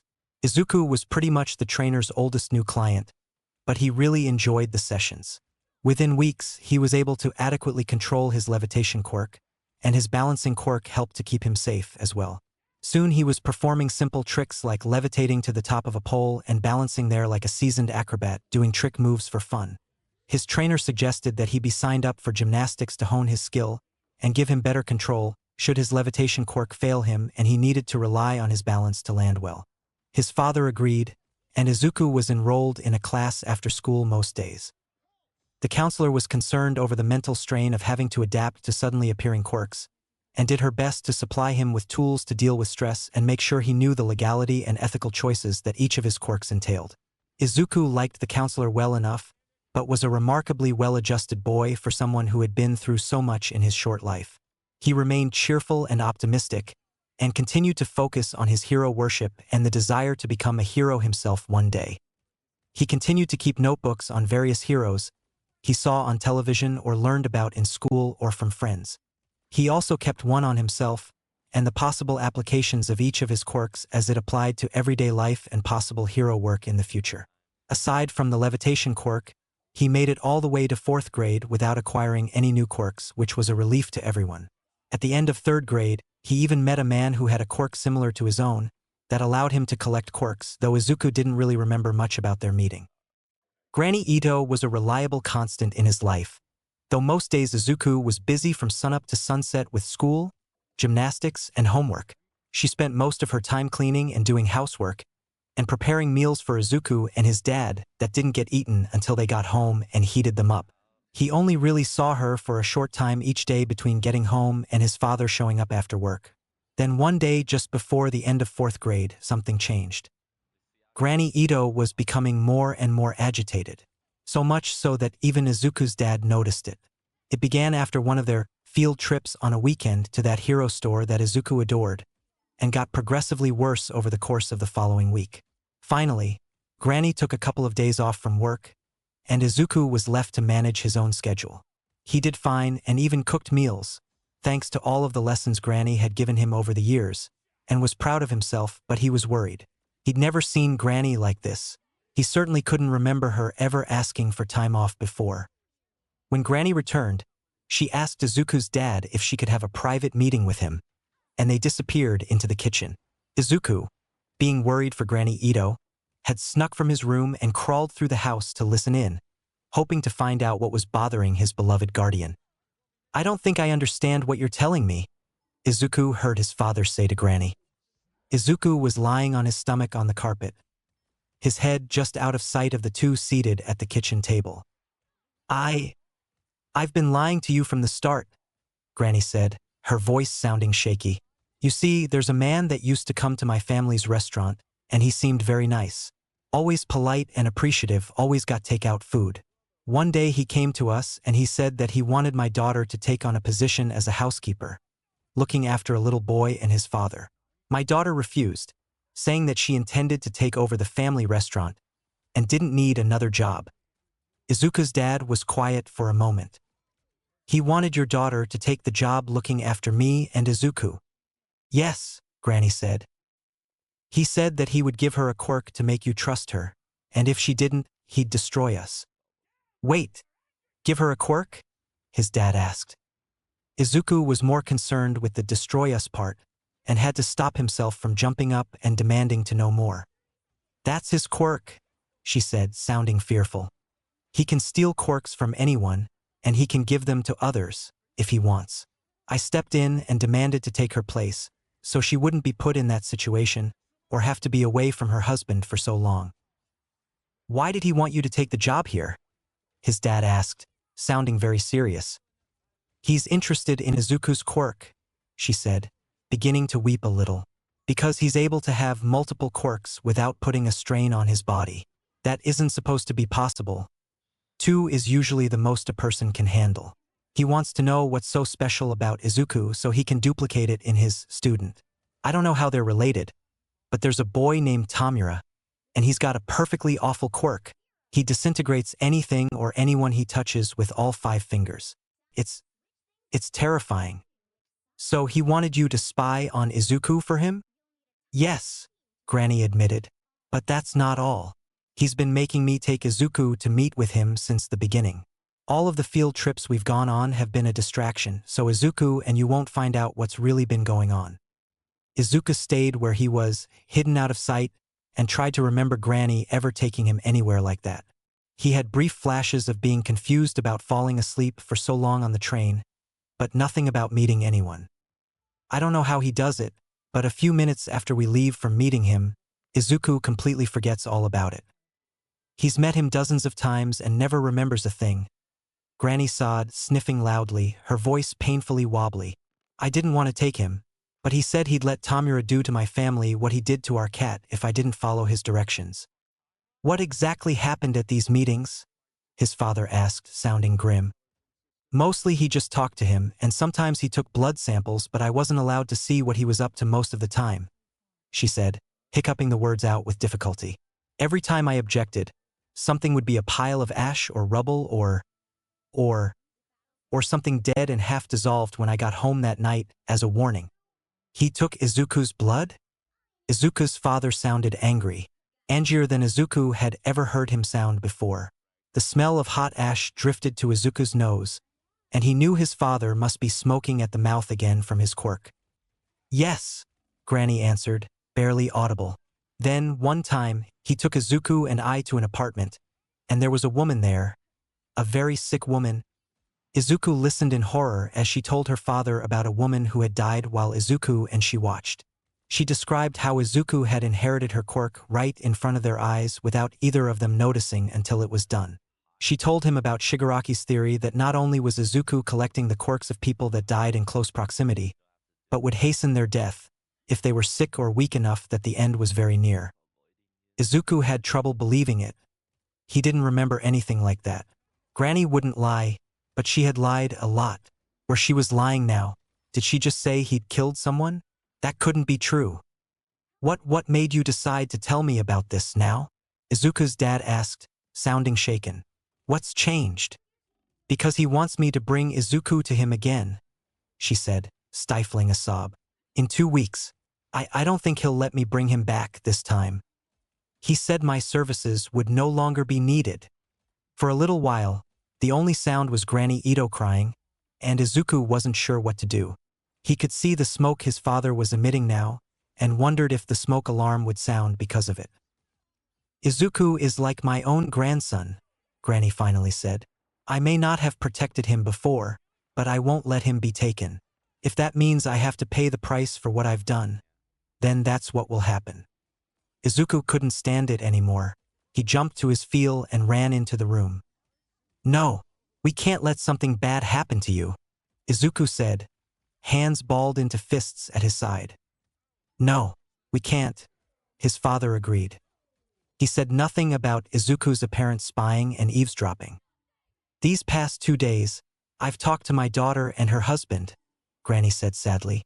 They've packed and gone on vacation for a while. I don't care what happens to the restaurant, as long as they're safe. What about you? Izuku demanded. Are you going away? Yes, Izuku. One way or another, I don't think I'll be coming back here again. Izuku couldn't help the tears that sprang up in his eyes. We're going to do our best to keep you safe, his dad told her, taking out his phone. We'll start by calling the police and see if we can't get some help that way. I'm ready to face whatever consequences need to be faced, Granny said firmly. I'm angry, but not so angry I'd let you be killed over it, Izuku's dad said, finally getting his smoke under control. You've been in an impossible situation, and I get that you were protecting your family. I just wish. He didn't finish the thought as he dialed the police and tried to find who could handle a case like this.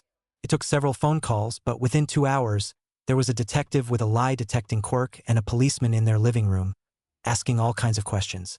Granny answered as best she could, and the detective kept texting on his phone back and forth with someone the whole time. There are some people I'd like to bring in on this case. This sounds like a villain we've known of for quite some time, the detective finally said, tucking his phone in his pocket. They should be here in a few minutes. Izuku sat next to his father and answered questions from the detective, who was nice and treated Granny with respect and kindness, even when she kept saying that she didn't deserve it.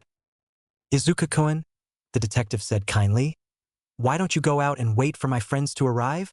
Officer Sansa will go with you. I need to talk to your dad and Ito-san in private, okay? You don't have to go anywhere but right outside the front door. Izuku nodded and walked with the officer to the front door.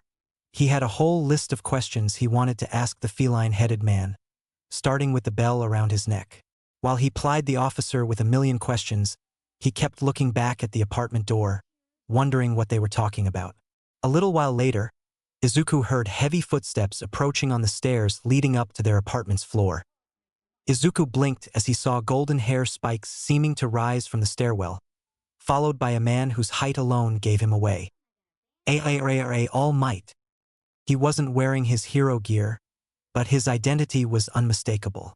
The man let out the familiar trademark laugh as he spotted Izuku staring, and Officer Sansa looking amused. "Hello there," All Might boomed with a grin. "I'm looking for Detective Tsukachi." "He's inside, sir. Izuku-kun and I were just having a chat all about Quirks," Officer Sansa said.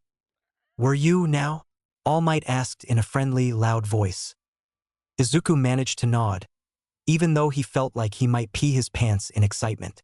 Then he remembered why All Might was probably here. "Please help Granny Ito. It's not her fault she lied." "Don't worry, young man," All Might said, resting a hand on Izuku's curls. "Because I am here." Izuku couldn't help but feel better hearing that simple catchphrase. There was another man behind All Might. He was tall, thin, and looked like a salaryman with a suit and tie and glasses and neatly combed hair. He didn't say anything, just followed along behind All Might like a shadow. Officer Sansa went ahead and opened the door, letting the two men in. Izuku crept in behind them, but was immediately sent to his room for a while so the adults could discuss matters. There was no way to sneak out and listen, since the apartment was too small for him to go unnoticed by that many people in the living room. He went to his bed and sat with his handheld gaming console, but didn't turn on the game.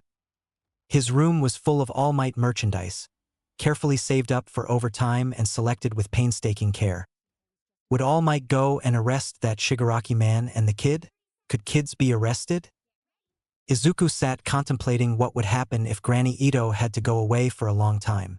Finally, there was a light knock on his door. He tried to leave his door open to try to hear, but they caught him. Scrambling off the bed, he opened the door to find the salaryman standing there. "May I come in?" the man asked. Izuku shrugged and stood back for the man to enter. "You can sit in my desk chair if you want," Izuku offered, remembering his manners. "Thank you," the man said, doing so. "This is quite a remarkable All Might collection for someone your age. He's my favorite. I want to be a hero like him, someday." Night Eye pointed to a snow globe with a place of honor on a shelf with a limited edition All Might figure from a blind bag collection. "I have that same snow globe," he said. "There were 500 made. I won it in a raffle," Izuku said proudly. Izuku sat on the edge of his bed facing his visitor, wondering what he wanted. "Very lucky. My name is Sir Night Eye," the man told him. "I'm All Might's sidekick." Izuku's eyes widened. He didn't know that All Might had a sidekick. What kind of fan was he? He had a million questions. "I came to ask you if you would let me use my quirk on you," the man said calmly. "What's your quirk?" Izuku asked curiously. "Good for you," the man approved. "I'm glad you were smart enough to ask me that before agreeing. My quirk is called Foresight, and it allows me to see into a person's future." "That's kind of..." Izuku began, then cut himself off before he could say something rude. "Go on. Don't be afraid to say what you think." "It's kind of silly," Izuku said apologetically. "Sorry." The man smiled slightly. "Why do you think it's silly?" "Because no one knows what will happen in the future," Izuku told him, as if the answer was obvious. "Too many people have too many choices to predict the future. It's always changing." Izuku thought he heard that in a movie or something. "Interesting. How old are you, again?"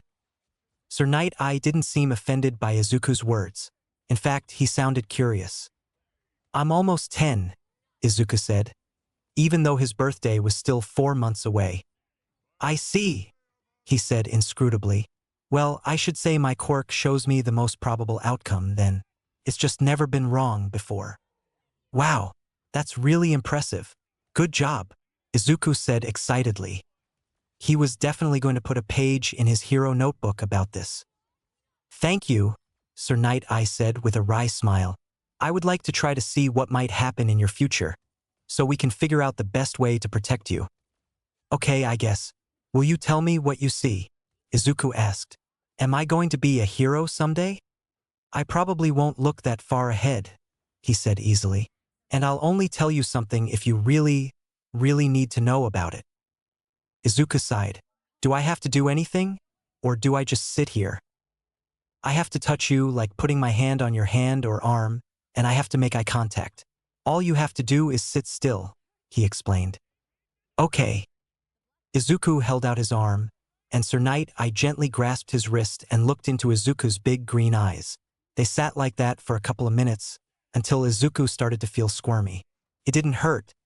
It didn't feel like anything. Sir Night-Eye's eyes glowed an interesting purplish color, and there was a strange pattern in the glow that looked kind of like a gear, which was neat. Izuku tried to memorize it so he could draw it later. After he was finished, Night-Eye blinked and let go of Izuku's arms. Did you see anything good? Izuku asked, hoping for a hint. I could see that you are a good person, Midoriya-kun, Night-Eye told him, getting to his feet. And I think we'll be seeing more of each other in the future at some point. Other than that, I won't say. Izuku simply sighed and nodded. Thank you for helping, Izuku told him before the man turned toward the door. The man paused at the door and turned back to Izuku. Tell me a joke, the man said unexpectedly. Without hesitation, Izuku recited one of his favorites. What is a villain's favorite part of a joke? Sir Night-Eye raised an eyebrow in inquiry. The punchline, Izuku told him with a grin. The man chuckled at that. I'll look forward to seeing you again one day, he said. He turned and left the room, making Izuku wonder if he was allowed to go out and find out what was going on now. When he poked his head out and looked toward the living room, Officer Sansa spotted him and subtly shook his head. Izuku nodded and went back into this room, closing the door. He got out his latest notebook and began to painstakingly write about foresight. Chapter 8. When Izuku was finally able to come out of his room, Granny Ito was looking very tired, but was sitting comfortably on the couch and not in handcuffs. Izuku had been afraid that she would be under arrest or something. He went and took a seat beside her, wanting to comfort her, somehow. Are they gonna be able to help? Izuku asked her quietly while the detective talked to Sir Night-Eye and All Might. They're trying to figure out what to do right now, she told him, patting his arm. But the most important thing is keeping you safe. It doesn't matter what happens to me as long as you're okay. It matters to me, Izuku said, crossing his arms across his chest. A tear rolled down Granny's cheek. I'm so sorry, Izuku, she said in a shaky voice. I never wanted to do any of the things he told me to. He didn't give you a choice, Izuku told her loyally. I don't deserve such kindness, she insisted. But I want you to know that I wasn't pretending to like you ever. You're a wonderful boy, and you're growing up to be a wonderful young man. I wish. I'm really not going to see you again, am I? Izuku asked quietly when she didn't finish. No, she said, wiping away a tear. It would be far too dangerous. He nodded and leaned toward her to rest his head on her shoulder. I'm going to miss you, he said sadly. I'm going to miss you, too. In the end, they decided that Granny Ito and her family should be moved for their own protection, at least until All Might could deal with the man Granny knew as Shigaraki, but who All Might knew as a villain called All for One. It was a stroke of luck, really, that Granny knew where his base was and could draw a map for them. They had at least a week to work with to come up with a plan for a confrontation between the number one hero and the number one villain. In the meantime, Izuku and his father would also need to move, and Granny Ito was not allowed to know where, for everyone's safety. Before the heroes and police left, All Might asked to be excused to take care of business and disappeared down the hallway. Izuku had assumed that the man needed the toilet, but when he went to his room later, he found that every poster on his wall had been autographed, and so had the bottom of his snow globe. He might not have gotten to ask All Might all of the questions he had wanted to, but this absolutely made up for it. The rest had all happened very quickly. Izuku was moved to another school just before summer break, so he barely had time to get to know anyone, but the other kids seemed okay. While he was at his first day of the new school, a group of movers had descended on the Midoriya household and packed everything up. They were moved to an apartment in a much taller building with much better security and an elevator inside instead of stairs outside to their floor. The rooms had a slightly different layout from their old apartment, but otherwise were pretty much the same. The building itself was more modern, and their location was more in the city than the suburbs. It was closer to his dad's office, so that was nice too. It was just a lot to take in. 3 days after Izuku moved to his new home with his dad, a raid was planned on All for One's home base, and it was hoped that Izuku and his father would no longer have to worry about a strange man giving Izuku quirks or taking his blood. It went without saying that Izuku was not allowed to talk to anyone about any of it, and when asked why he moved to a new school after the beginning of the school year, they kept it simple and said that his dad had been transferred for work, and it couldn't wait. When the other kids asked Izuku what his quirk was, he showed them how he could turn see-through, and left it at that. The raid on All for One didn't go as planned. There was nothing about it on the news, but Detective Tsukachi came to see Izuku's dad to fill them in on things, and he looked shaken. "We don't think that you'll need to worry about Shigaraki," he told them, holding his cup of untouched tea. But the boy named Tamura and the warping villain escaped, and Shigaraki's body was taken as well. It was an intense battle, and the amount of blood Shigaraki lost really wasn't consistent with sustainability. "We've got the story suppressed. It won't be reported on any news outlets." Izuku knew he was using big words to try to keep him from understanding what he was saying, but he knew that it meant that the bad guy was probably dead. "How are All Might and Sir Night Eye?" Izuku's dad asked. Izuku thought that was a weird question, since All Might was indestructible. "There were some injuries," the detective said, his eyes flicking to Izuku for a moment, looking worried. "Nothing the doctors can't handle, though." Izuku nodded with satisfaction. All Might always came out on top. He wondered if Granny Ito knew that the man who had been threatening her and her family was dead. He hoped so. "I'm gonna write All Might a letter to say thank you," Izuku said as Detective Tsukachi was leaving. "I'll bet he'd like that." "Where should I send it?" Izuku asked. "I'd normally send it to his agency, like the others, but this is supposed to be a secret, right?" Izuku practically knew the address to his agency by heart. He had a small stack of thank you form letters from there, for all of the letters he'd sent in the past. "Right?" the detective said with a nod. "I have a feeling you'll be seeing Sir Night Eye before long, and you can pass it to him. He'll get it where it needs to go." Izuku nodded, and couldn't help but feel excited to meet the sidekick again. Maybe he could ask some of his questions then. In the meantime, he would write his letter so it would be ready. That night Izuku had troubling dreams. Shigaraki was in them, and so was Dr. Tsubasa, and Izuku was strapped to a table in a dark room, and there was eerie light coming from tanks of what looked like green slime. It was scary, but Izuku found he couldn't move his limbs or cry out for help. When he woke in a panic, he was covered in sweat and shaking, but was overcome by sleepiness again. He vaguely remembered his dream for the few minutes after waking, but they faded away by the time he'd used the bathroom and gotten dressed. All that was left was a vague sense of unease. It didn't take long for Sir Night Eye to show up at the Midoriya's new apartment. He came the very next day. He looked a little disheveled and wild-eyed, but unhurt in any way. He was still dressed like a salaryman, but there were dark smudges under his eyes, and he was a little pale. "Sir Night Eye," Izuku said happily when he opened the door. He already knew it was him from the door camera. The new apartment building made people who lived there buzz in any guests from the lobby. "Midoriya-kun," he said formally, "I wonder if I could have a moment of your time. Is your father at home?" "Come in," Izuku invited, setting out a pair of guest slippers for him. "My dad's at work right now." "He leaves you alone?" Sir asked, looking a little troubled. "Not usually, just since Granny Ito had to." Izuku trailed off, knowing he knew why Granny Ito was no longer looking after him. "He says I'm old enough to stay home by myself for a while, as long as I don't go out or cook anything on the stove." Sir Night Eye nodded slowly as if considering the situation as he took a seat in the living room and refused the offer of tea. Izuku knew they couldn't hire a new housekeeper, just in case. Normally he'd spend all day in school, then go to gymnastics and wouldn't be home alone as much. It was summer break, though, so he was on his own. "That makes sense, I suppose. The reason I'm here is to ask if you would allow me to use my quirk on you again, to confirm something I already saw," he explained. "It's fine with me," Izuku said. "Is everything okay?" The fight with All for One was very difficult and hard on All Might, Sir told him seriously. He was injured, and I used my quirk on him to make sure he would be all right. However, I want to look into your future because I already know that you will see him again at some point in the future, and I want to see him as you will to make sure he's going to recover well.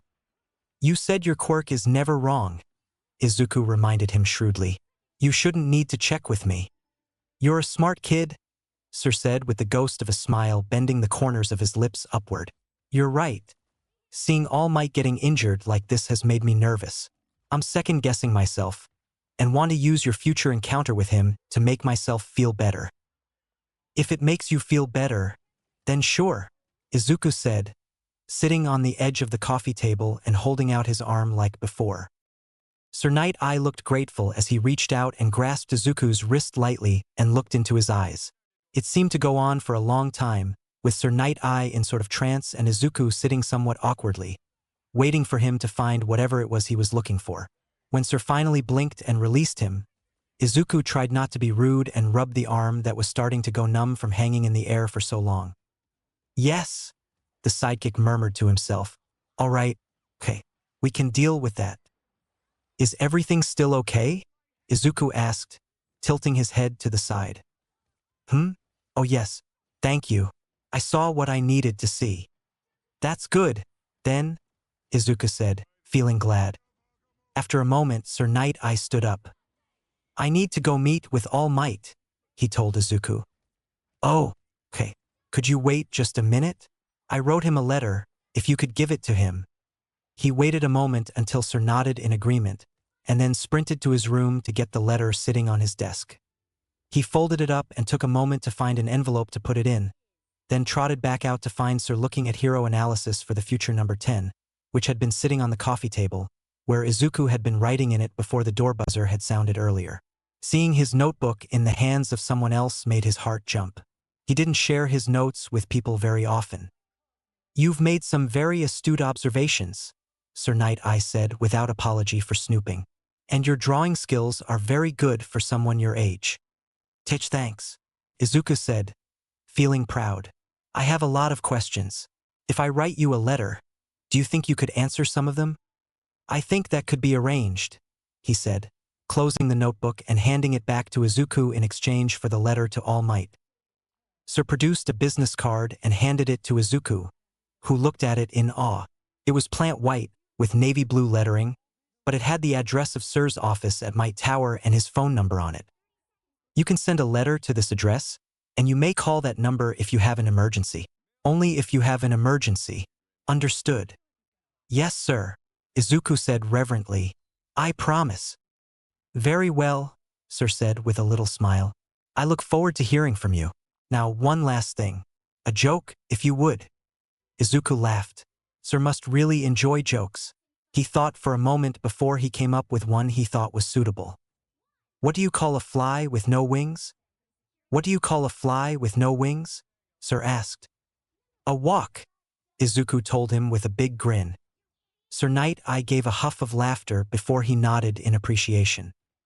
Goodbye, Midoriya-kun. The moment the door closed behind Sir Night Eye, Izuku was racing to get some paper to start the letter he wanted to write. When his dad got home, Izuku was still awake. He'd made a passable meal using just the microwave and rice cooker, and sat and talked to his dad while they ate a late dinner. Hey Izuku, his father said as they washed the dishes together. Would you be interested in attending a summer camp this year? It's a little late to sign up, but there are a couple that you go away to for a week or two. You liked the nature camp that one time. That was fun. But if I go, who will take care of you? Izuku asked seriously. His father sighed and ruffled his hair. Who's the parent here? If you're away at camp, and I'm at work, there won't be much to take care of around here. Don't let housekeeping get in the way of something you want to do. Besides, I feel bad leaving you home by yourself all the time. You should be out having fun, and there really should be a reliable adult to look after you for a couple of more years, yet. Izuku considered this. Maybe if there was a gymnastics or quirk training camp, I'll have my assistant look into it. In the end, Izuku did not get enrolled into a summer camp for a week or two. Hi's father proposed a completely different idea altogether.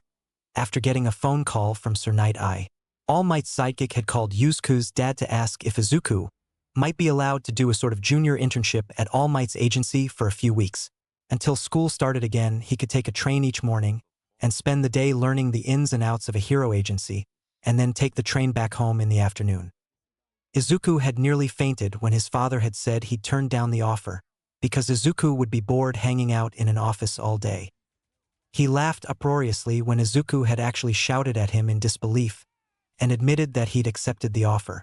What safer place for his son to be than in the agency of the world's greatest hero or his sidekick? "Dad, I'm going to need some new notebooks," Izuku insisted excitedly. 2 days later, Izuku was met in the lobby of Might Tower by a nice lady in a black pencil skirt and a frilly blouse. She pinned a special visitor badge to Izuku's shirt and took him on a truncated tour of the building. "This place is huge," Izuku said, in awe of how many buttons there were in the panel on the elevator. "All Might does so much hero work that it takes scores of people to handle the paperwork, scheduling, merchandising, image branding, and things like that. That way, All Might can concentrate on what he does best," she explained kindly. "Saving people and catching villains," Izuku said enthusiastically. "Exactly right," she agreed with a smile. She led him down long hallways full of busy people, explaining what each department they passed did for the agency. They skipped floors here and there for no reason Yusuke could discern, but he didn't worry too much about it. Exploring this place seemed like it could take years to see it all. He was very interested in one of the areas they passed, which had a large collection of All Might merchandise on display, including some prototypes and items that had never even gone to production. He wanted to linger there and soak it all in, but he also didn't want to slack off on his first day.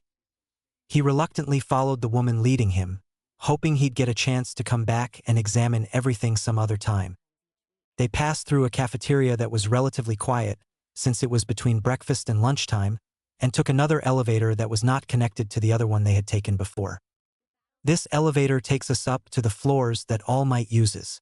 There's a special entrance on the roof that only he can use, and the very top floors are only accessible to him, Sir Night-Eye, and a couple of other very close friends of his. When the doors slid open, there was a noticeable lack of people compared to the lower floors. There was an attractive woman sitting at a reception desk that looked up from her computer when the elevator arrived, and she smiled at them. She thanked the woman that had escorted Yusuke this far, then dismissed her. She waved at Izuku, then got back into the elevator and was gone. "Hello there, Midoriya-kun," she said in a honeyed voice that was so nice it was probably her quirk. "We've been expecting you. Sir Night-Eye will be down in just a minute.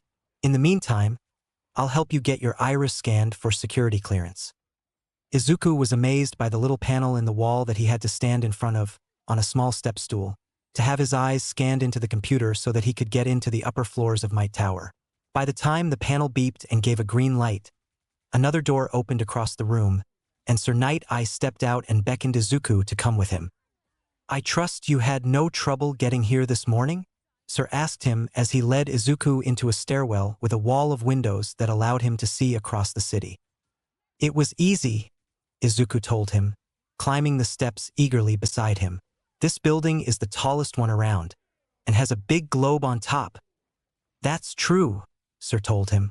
"I'm going to take you to my office for now, but then I'd like to take you to see All Might. He's still in the hospital, but it's okay for him to have visitors." "Was he really hurt that bad?" Izuku asked worriedly. He couldn't imagine it. As long as he'd hero-worshipped All Might, he'd never seen him with more than a scratch on the news. "Yes, I'm afraid so," Sir said seriously, using an iris scanner to open the door at the top of the stairs. He led Izuku into an area that was way bigger than any office he had ever seen or heard of. It took up at least half of the entire floor of the building. There were floor-to-ceiling windows with an incredible view, and a large seating area with an absolutely huge armchair that must have been made specifically for All Might's height and bulk. There were other chairs and a sofa grouped around that. There was a large desk with a couple of chairs in front of it, some office equipment, and an enormous bank of television screens that seemed to show different parts of the city in real time. "Wow," Izuku said, eye roaming over the different screens. I'll bet you don't even have to patrol, with so many cameras around. Well, that would be ideal, of course, but why do you think patrolling is still necessary? Sir asked him, coming to stand beside him and look at the monitors. Cameras can't be everywhere? Izuku guessed. Correct. Villains and criminals seldom plan or commit crimes out in the open. Most crimes start indoors and end up in public as the result of getting caught. That makes sense, Izuku said, wondering if it would be okay to get out his new notebook and start taking notes. Bad guys need to have hideouts. Sir nodded and turned away from the monitors to go to his desk. What does a junior intern do, anyway? Izuku asked. My dad said that interns are usually from high schools or universities, and they go to places like where they want to work in the future to learn stuff. That's a good explanation.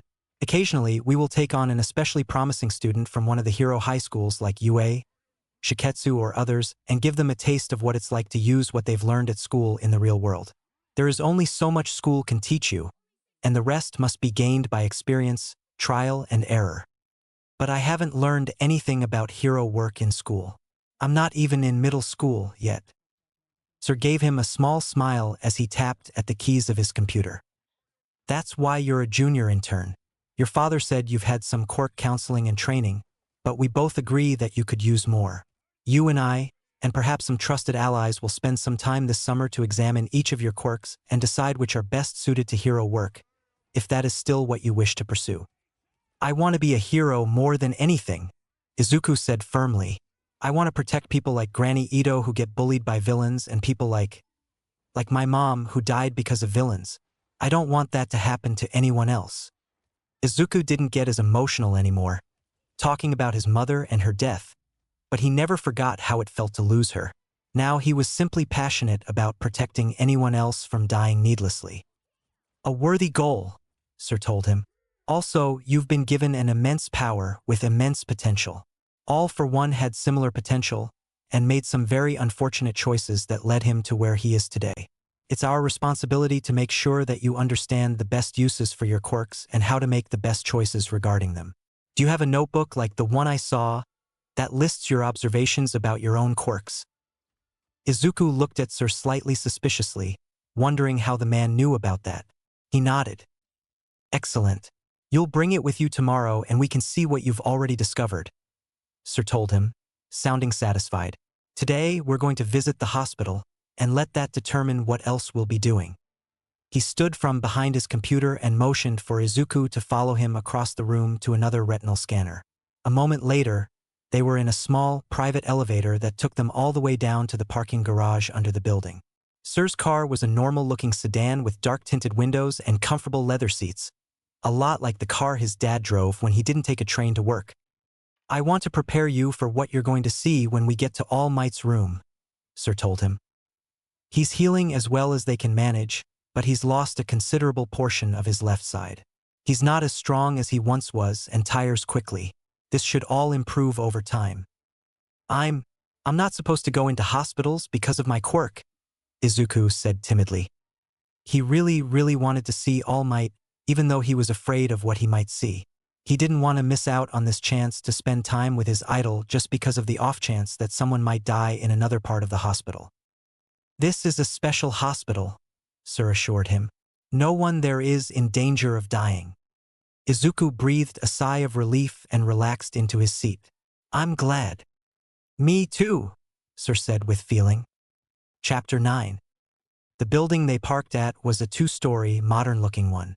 All of the windows were mirrored so that no one could see inside from outside, and Izuku watched himself walk beside Sir Night-Eye in the reflection they cast as they moved toward the door.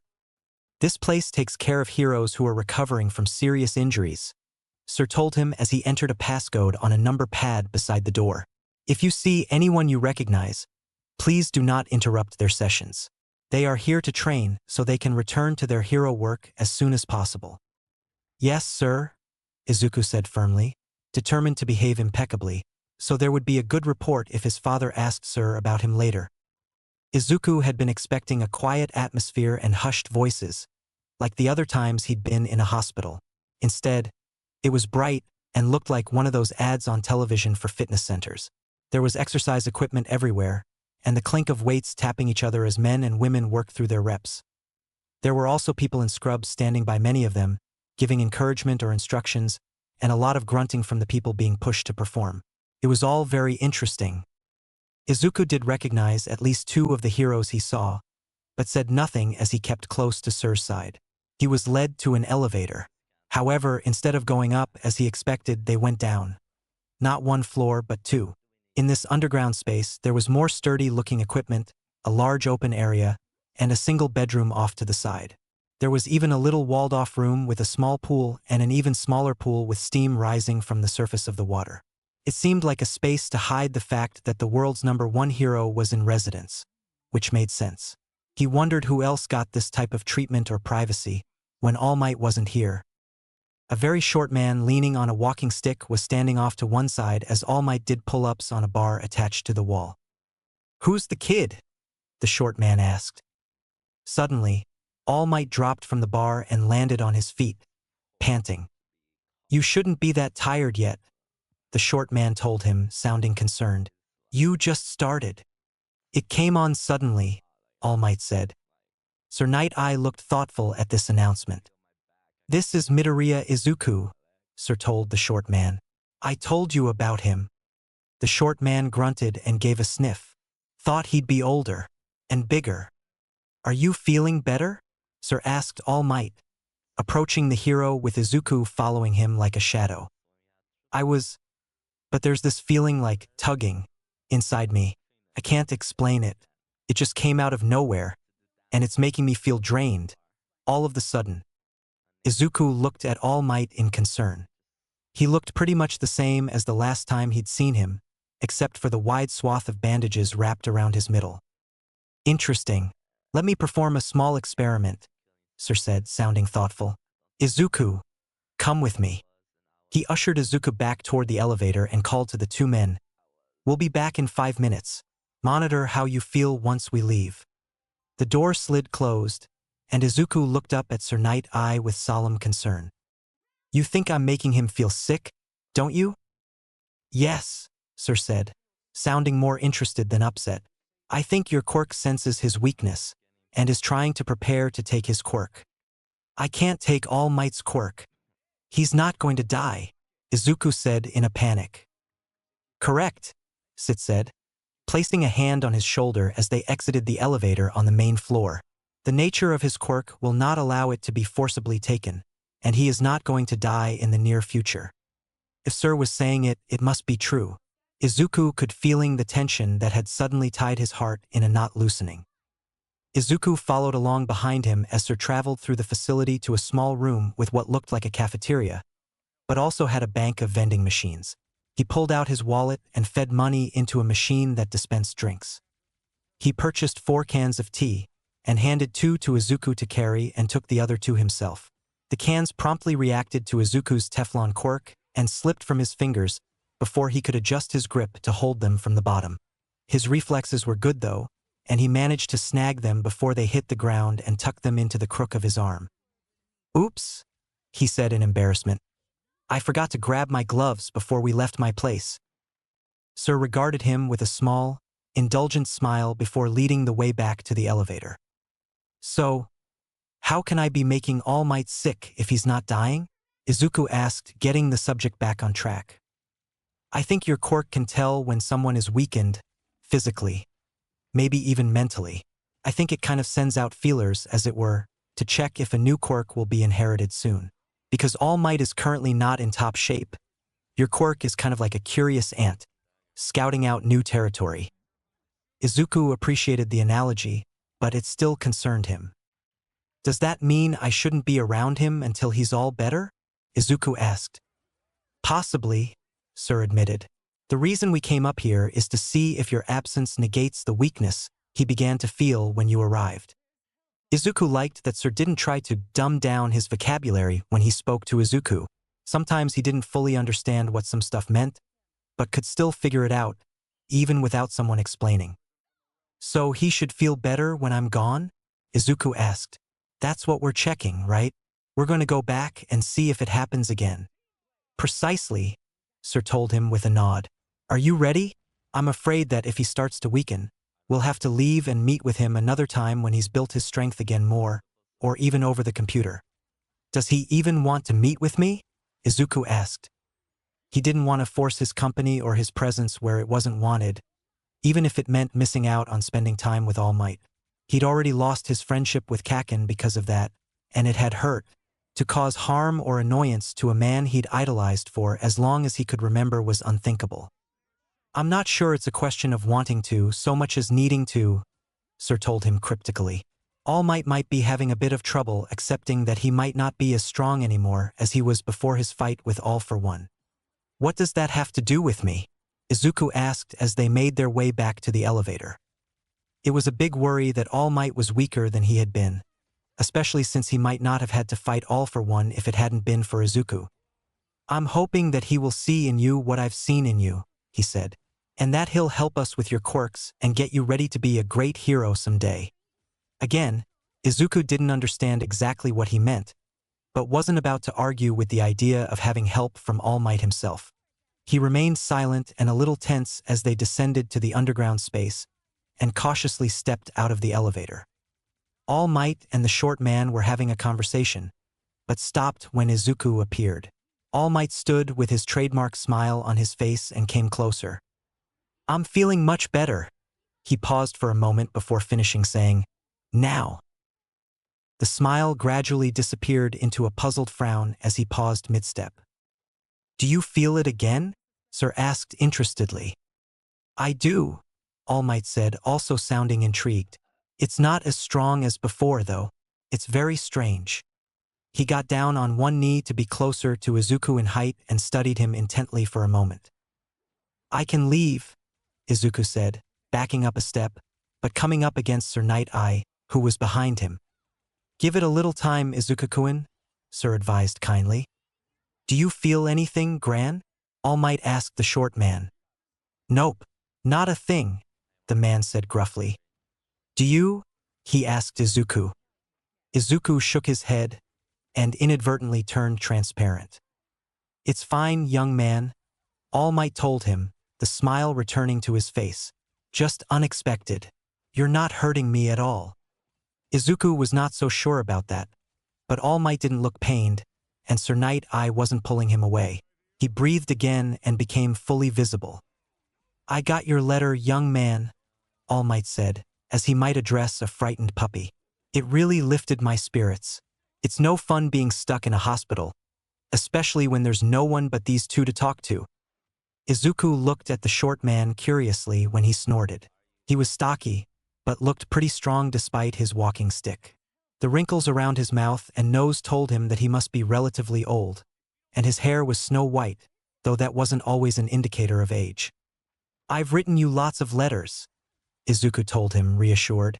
I sent them to your fan club, and my dad said you probably don't read those, because if you did you wouldn't have time for anything else. What do you think? All Might asked. I think you probably read some, but there's no way you can read all of them, Izuku answered honestly. But that's okay.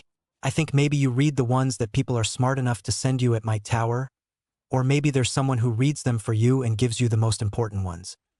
You're pretty smart, All Might said approvingly. Izuku smiled. He was really talking to All Might, and it was okay. How old are you, kid? The old man asked.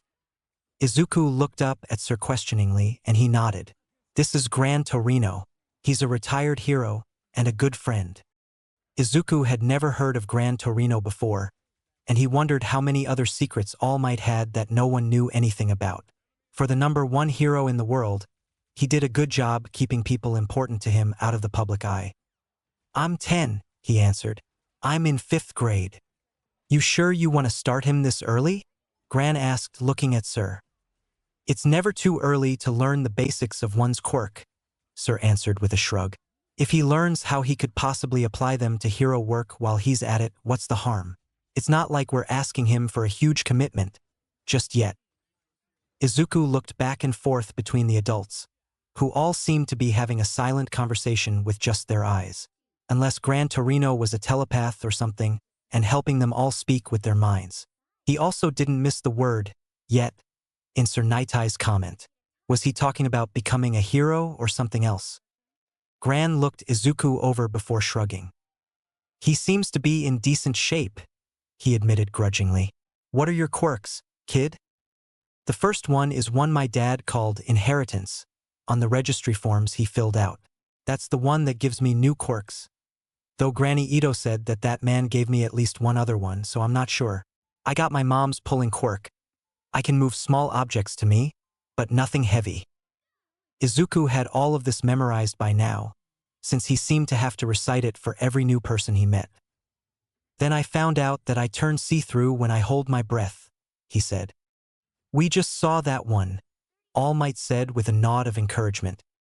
I can change the color of anything plastic by touching it, and for some reason I can tell what people want to eat when they're hungry, he said. He pointed to Gran Torino and said, You really want a custard-filled taiyaki right now. He always wants taiyaki, All Might said with a chuckle.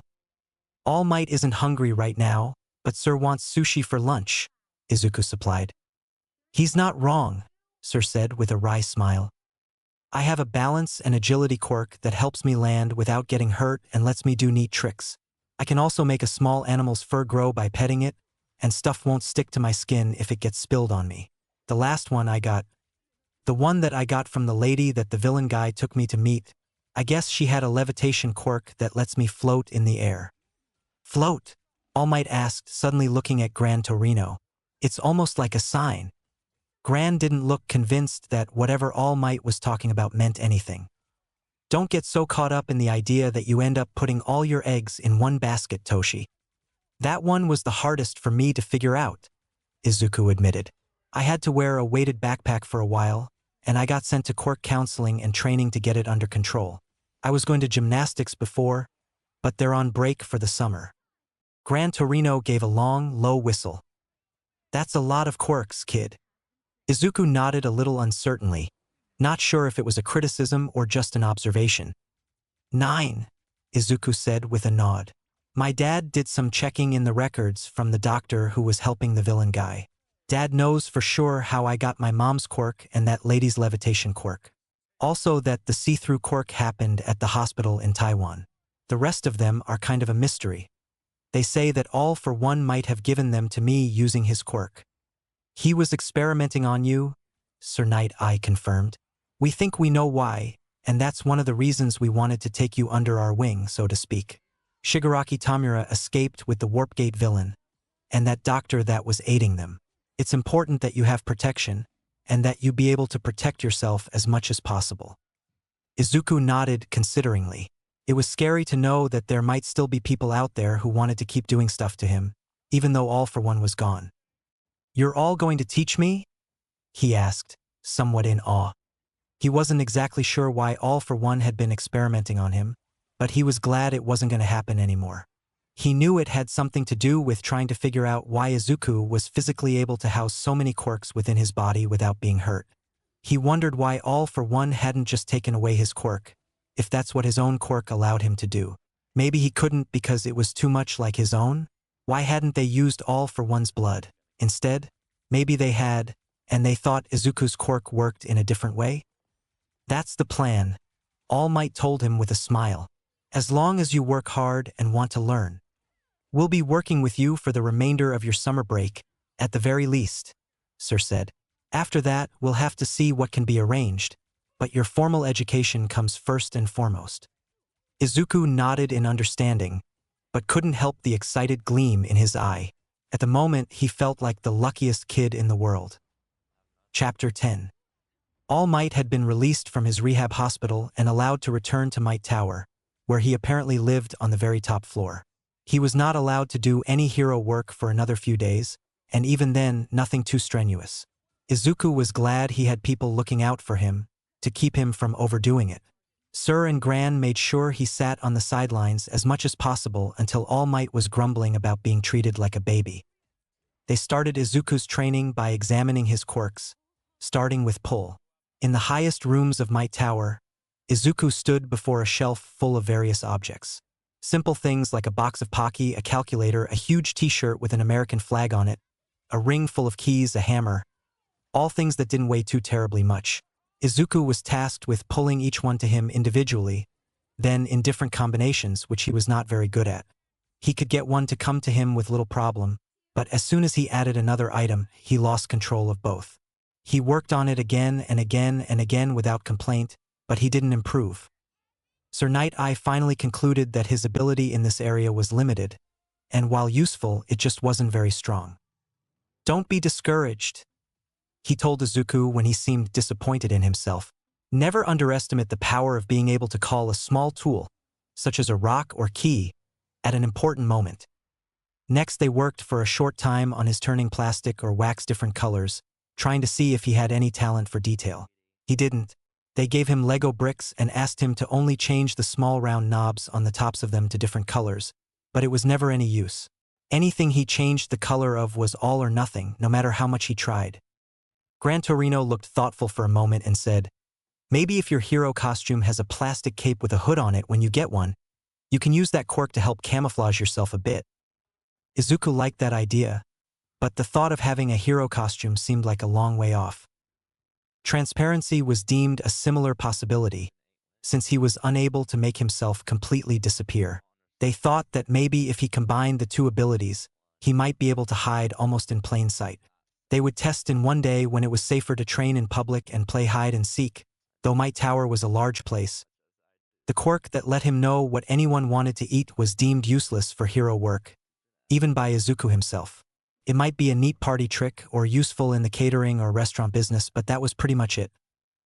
For making an animal's fur grow, Izuku was taken to the lower floors of Might Tower, where there were a couple of people with animalistic quirks who were willing to let a child try to make their hair grow.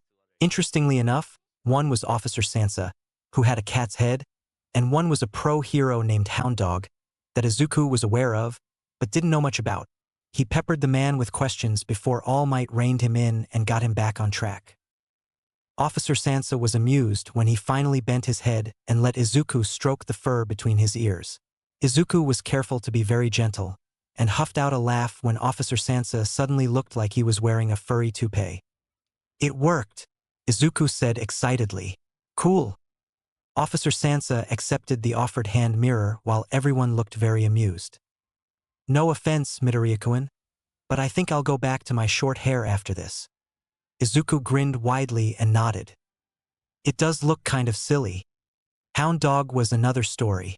He was excited by the prospect of having shaggy long hair on his head. Something about his quirk limited the length of the hair he could naturally grow, and he wanted a different look. Izuku was a little worried the quirk wouldn't work on him, since he had slightly more humanoid features than Sansa, but it was fine. The blonde shaggy hair/fur on his head grew longer and longer the more Izuku ran his hands over it, finally stopping when it reached the man's shoulders. Hound Dog got so excited by his reflection, and it was hard to understand him as some of his human speech turned into growls and whines. But they got the gist. He was very pleased. His reaction made Izuku wonder if Sansa ever purred, or had the urge to play with string. It didn't seem polite to ask. They thanked the men, and then went back to the upper floors to consider what this could mean. "Hair and fur are basically the same thing," Sir Night-Eye told Izuku as they began the discussion. "Both are made from keratin and the same proteins. The main difference is in how it grows. Animals other than humans tend to have a different, often faster, growth cycle, which is why dogs and cats seem to shed so much. Most of those also have a set length they will grow to, and not grow any longer than that. You don't see stray cats dragging a long coat of hair around because no one's taken for a haircut." Izuku thought of the first cat he'd tried his quirk on and grinned at the image of what it might have looked like if he'd continued petting it. "But it's not really valuable for hero work, is it?" he asked. He'd already made a little money with that particular quirk, but it had hardly been heroic. "Not as such, no," Sir said thoughtfully, "but you couldn't totally rule it out in very special circumstances. For example, if you were fighting someone like Hound Dog and could get up on their shoulders, you might be able to make their hair grow long enough to wrap it around their eyes or neck and weaponize it. That would take time and a certain amount of skill, but it's not impossible. I don't think it's something you need to train to do, but it's always good to keep any unusual skills in the back of your mind for unique situations. Your Teflon quirk could be quite useful in many situations," All Might told him as they moved through the list of his other quirks. I've fought a lot of villains that spit or shot or oozed nasty things that have slowed me down. Depending on how well you repel such things, it could prove very useful indeed. That being said, Izuku was supplied with a pair of swim trunks, All Might themed, of course, and had the very odd experience of having All Might, Sir Night-Eye and Gran Torino try flinging various substances on him to see if any of them stuck. He wasn't sure how they would get it off if something did, but not even the strongest glue would adhere to his skin or hair. They even did a small patch test with various acids with proper precautions to negate any effects, but those just slid off of him as well. His skin could definitely be pierced, scraped, or cut, but was otherwise very, very non-stick. It was one of the reasons he often wore slim gloves with Velcro straps to help him keep his grip on things. You might consider a pair that match your skin tone to avoid drawing attention to it, Sir suggested, but that's merely aesthetics.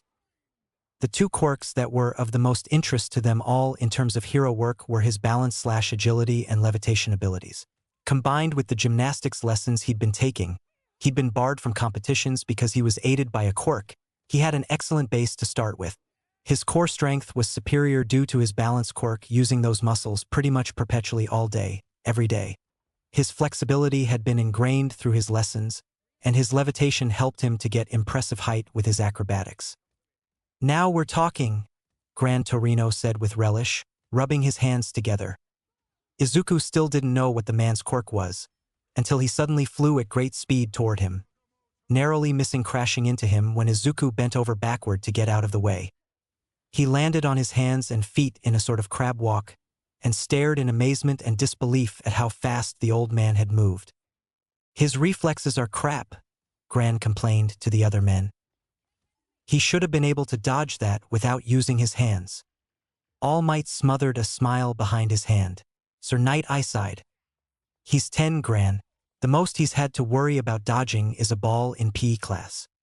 Sorry, Izuku said, scrambling to his feet with an awkward smile. He would be 11 in a couple of weeks, but didn't say so, because he didn't want them to think he was asking to be attacked by Gran. I wasn't expecting that. That was so cool. Is that your quirk?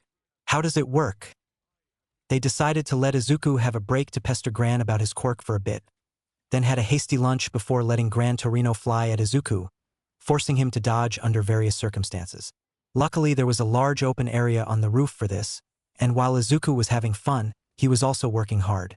Gran demanded not only that he dodge after a while, but that he do it with style. It's not like you're gonna fall, kid, Gran told him, shooting a jet of air into Izuku's face playfully. Get inventive. Flip out of the way. Cartwheel. Spin. Don't just duck. That's boring. By the end of Gran's tutelage, Izuku was sweaty, bruised and scraped, but the happiest he'd been in a long time. You've had a long day, Sir told him as he checked his watch. The end of the afternoon meant it was time for Izuku to go home for the day. Then it's a good thing you didn't make me eat a clock, Izuku told him as he gathered his things. That would have been too time-consuming. Sir ruffled his hair for that one and Izuku grinned, pleased with himself. He went home feeling sore, exhausted and accomplished.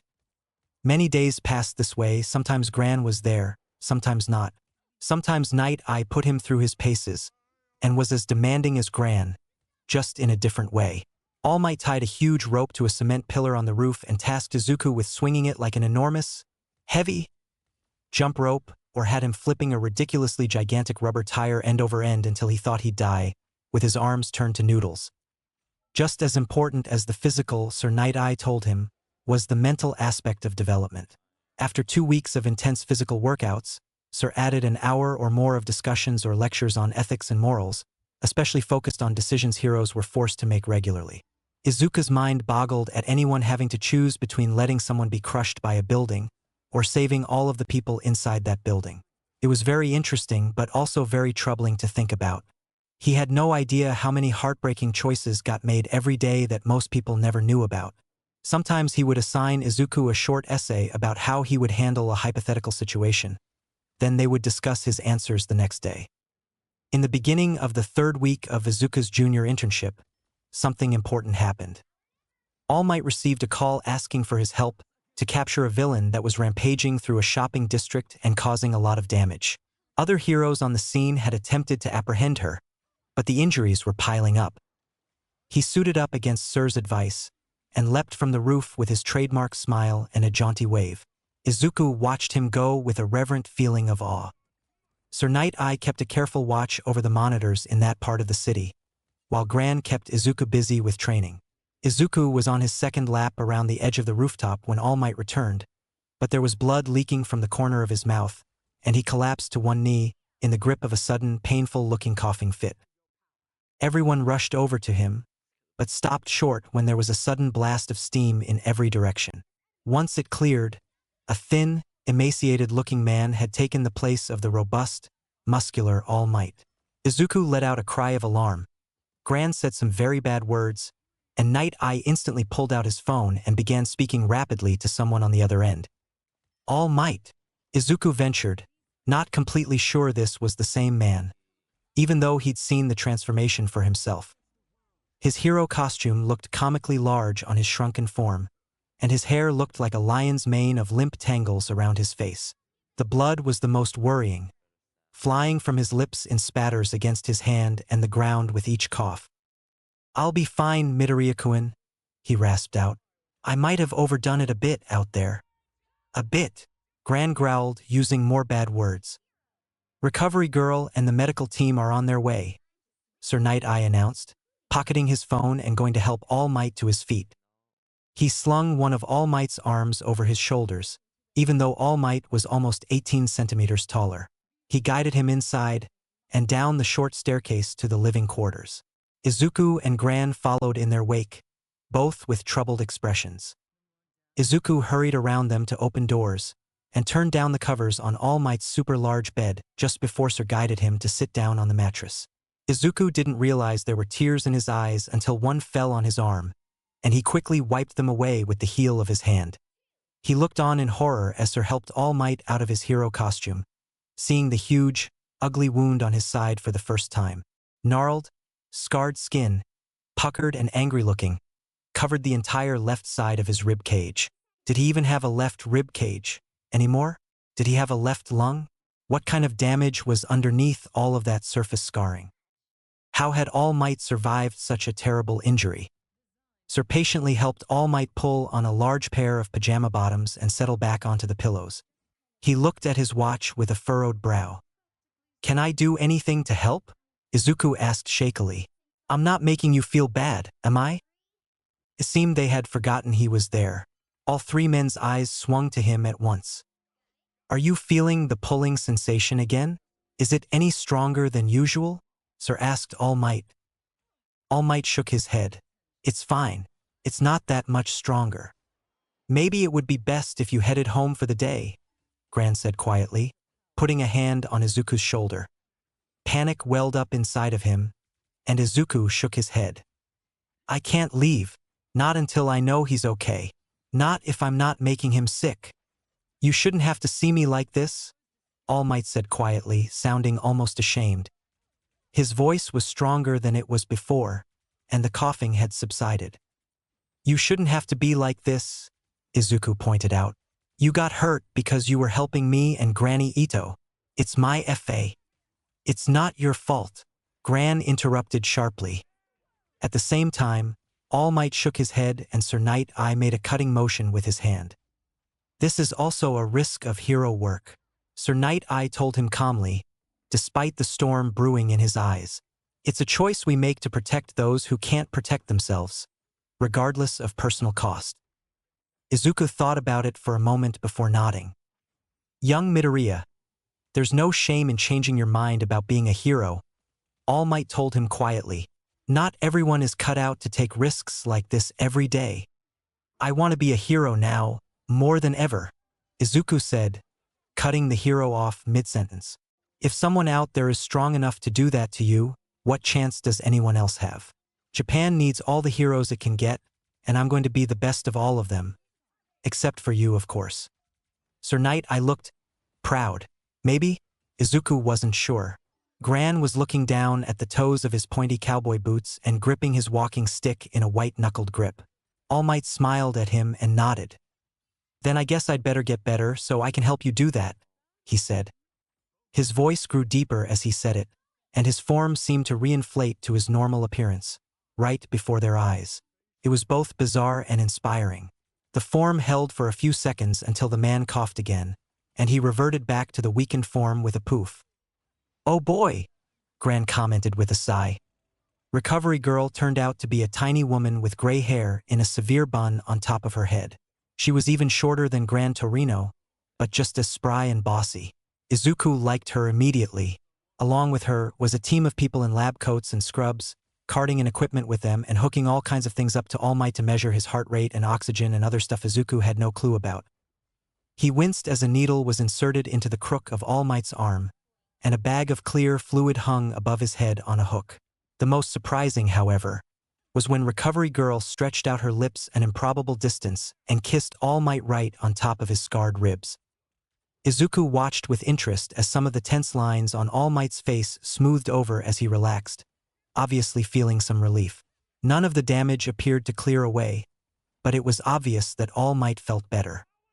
"Thank you, Chiyo-sama," All Might told her, sounding sleepy. "I told you your time was limited," she scolded him sternly. "And when I turn on the news, what do I see?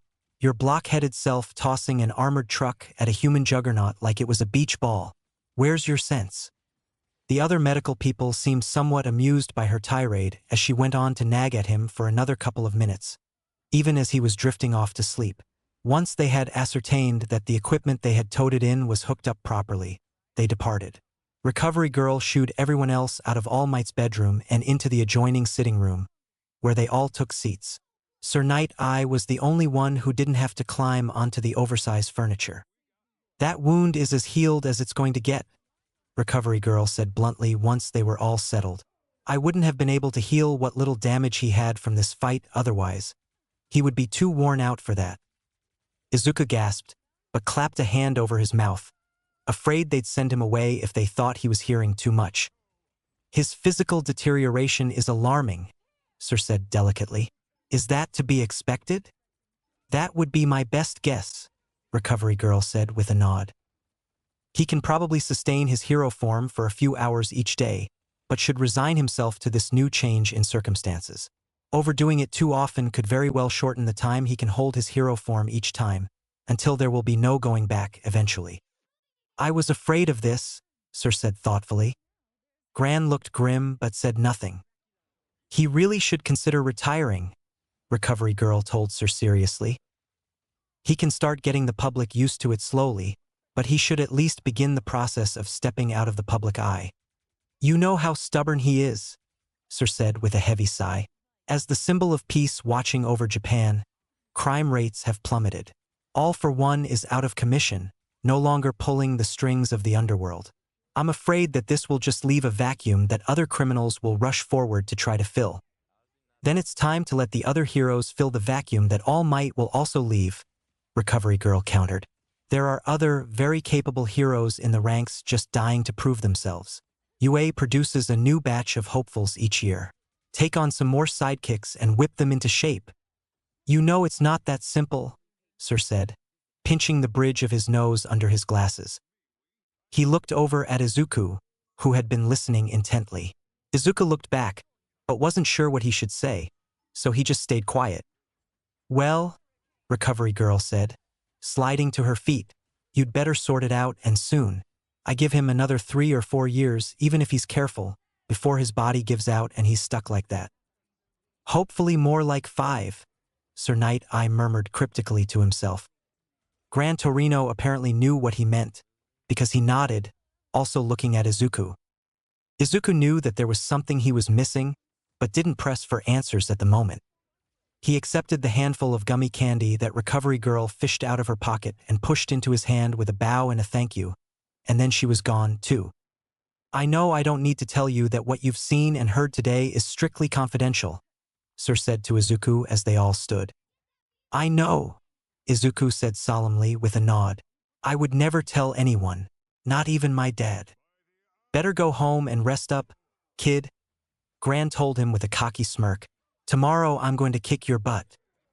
"You can try," Izuku shot back with a grin, following them out of All Might's quarters and to the elevators.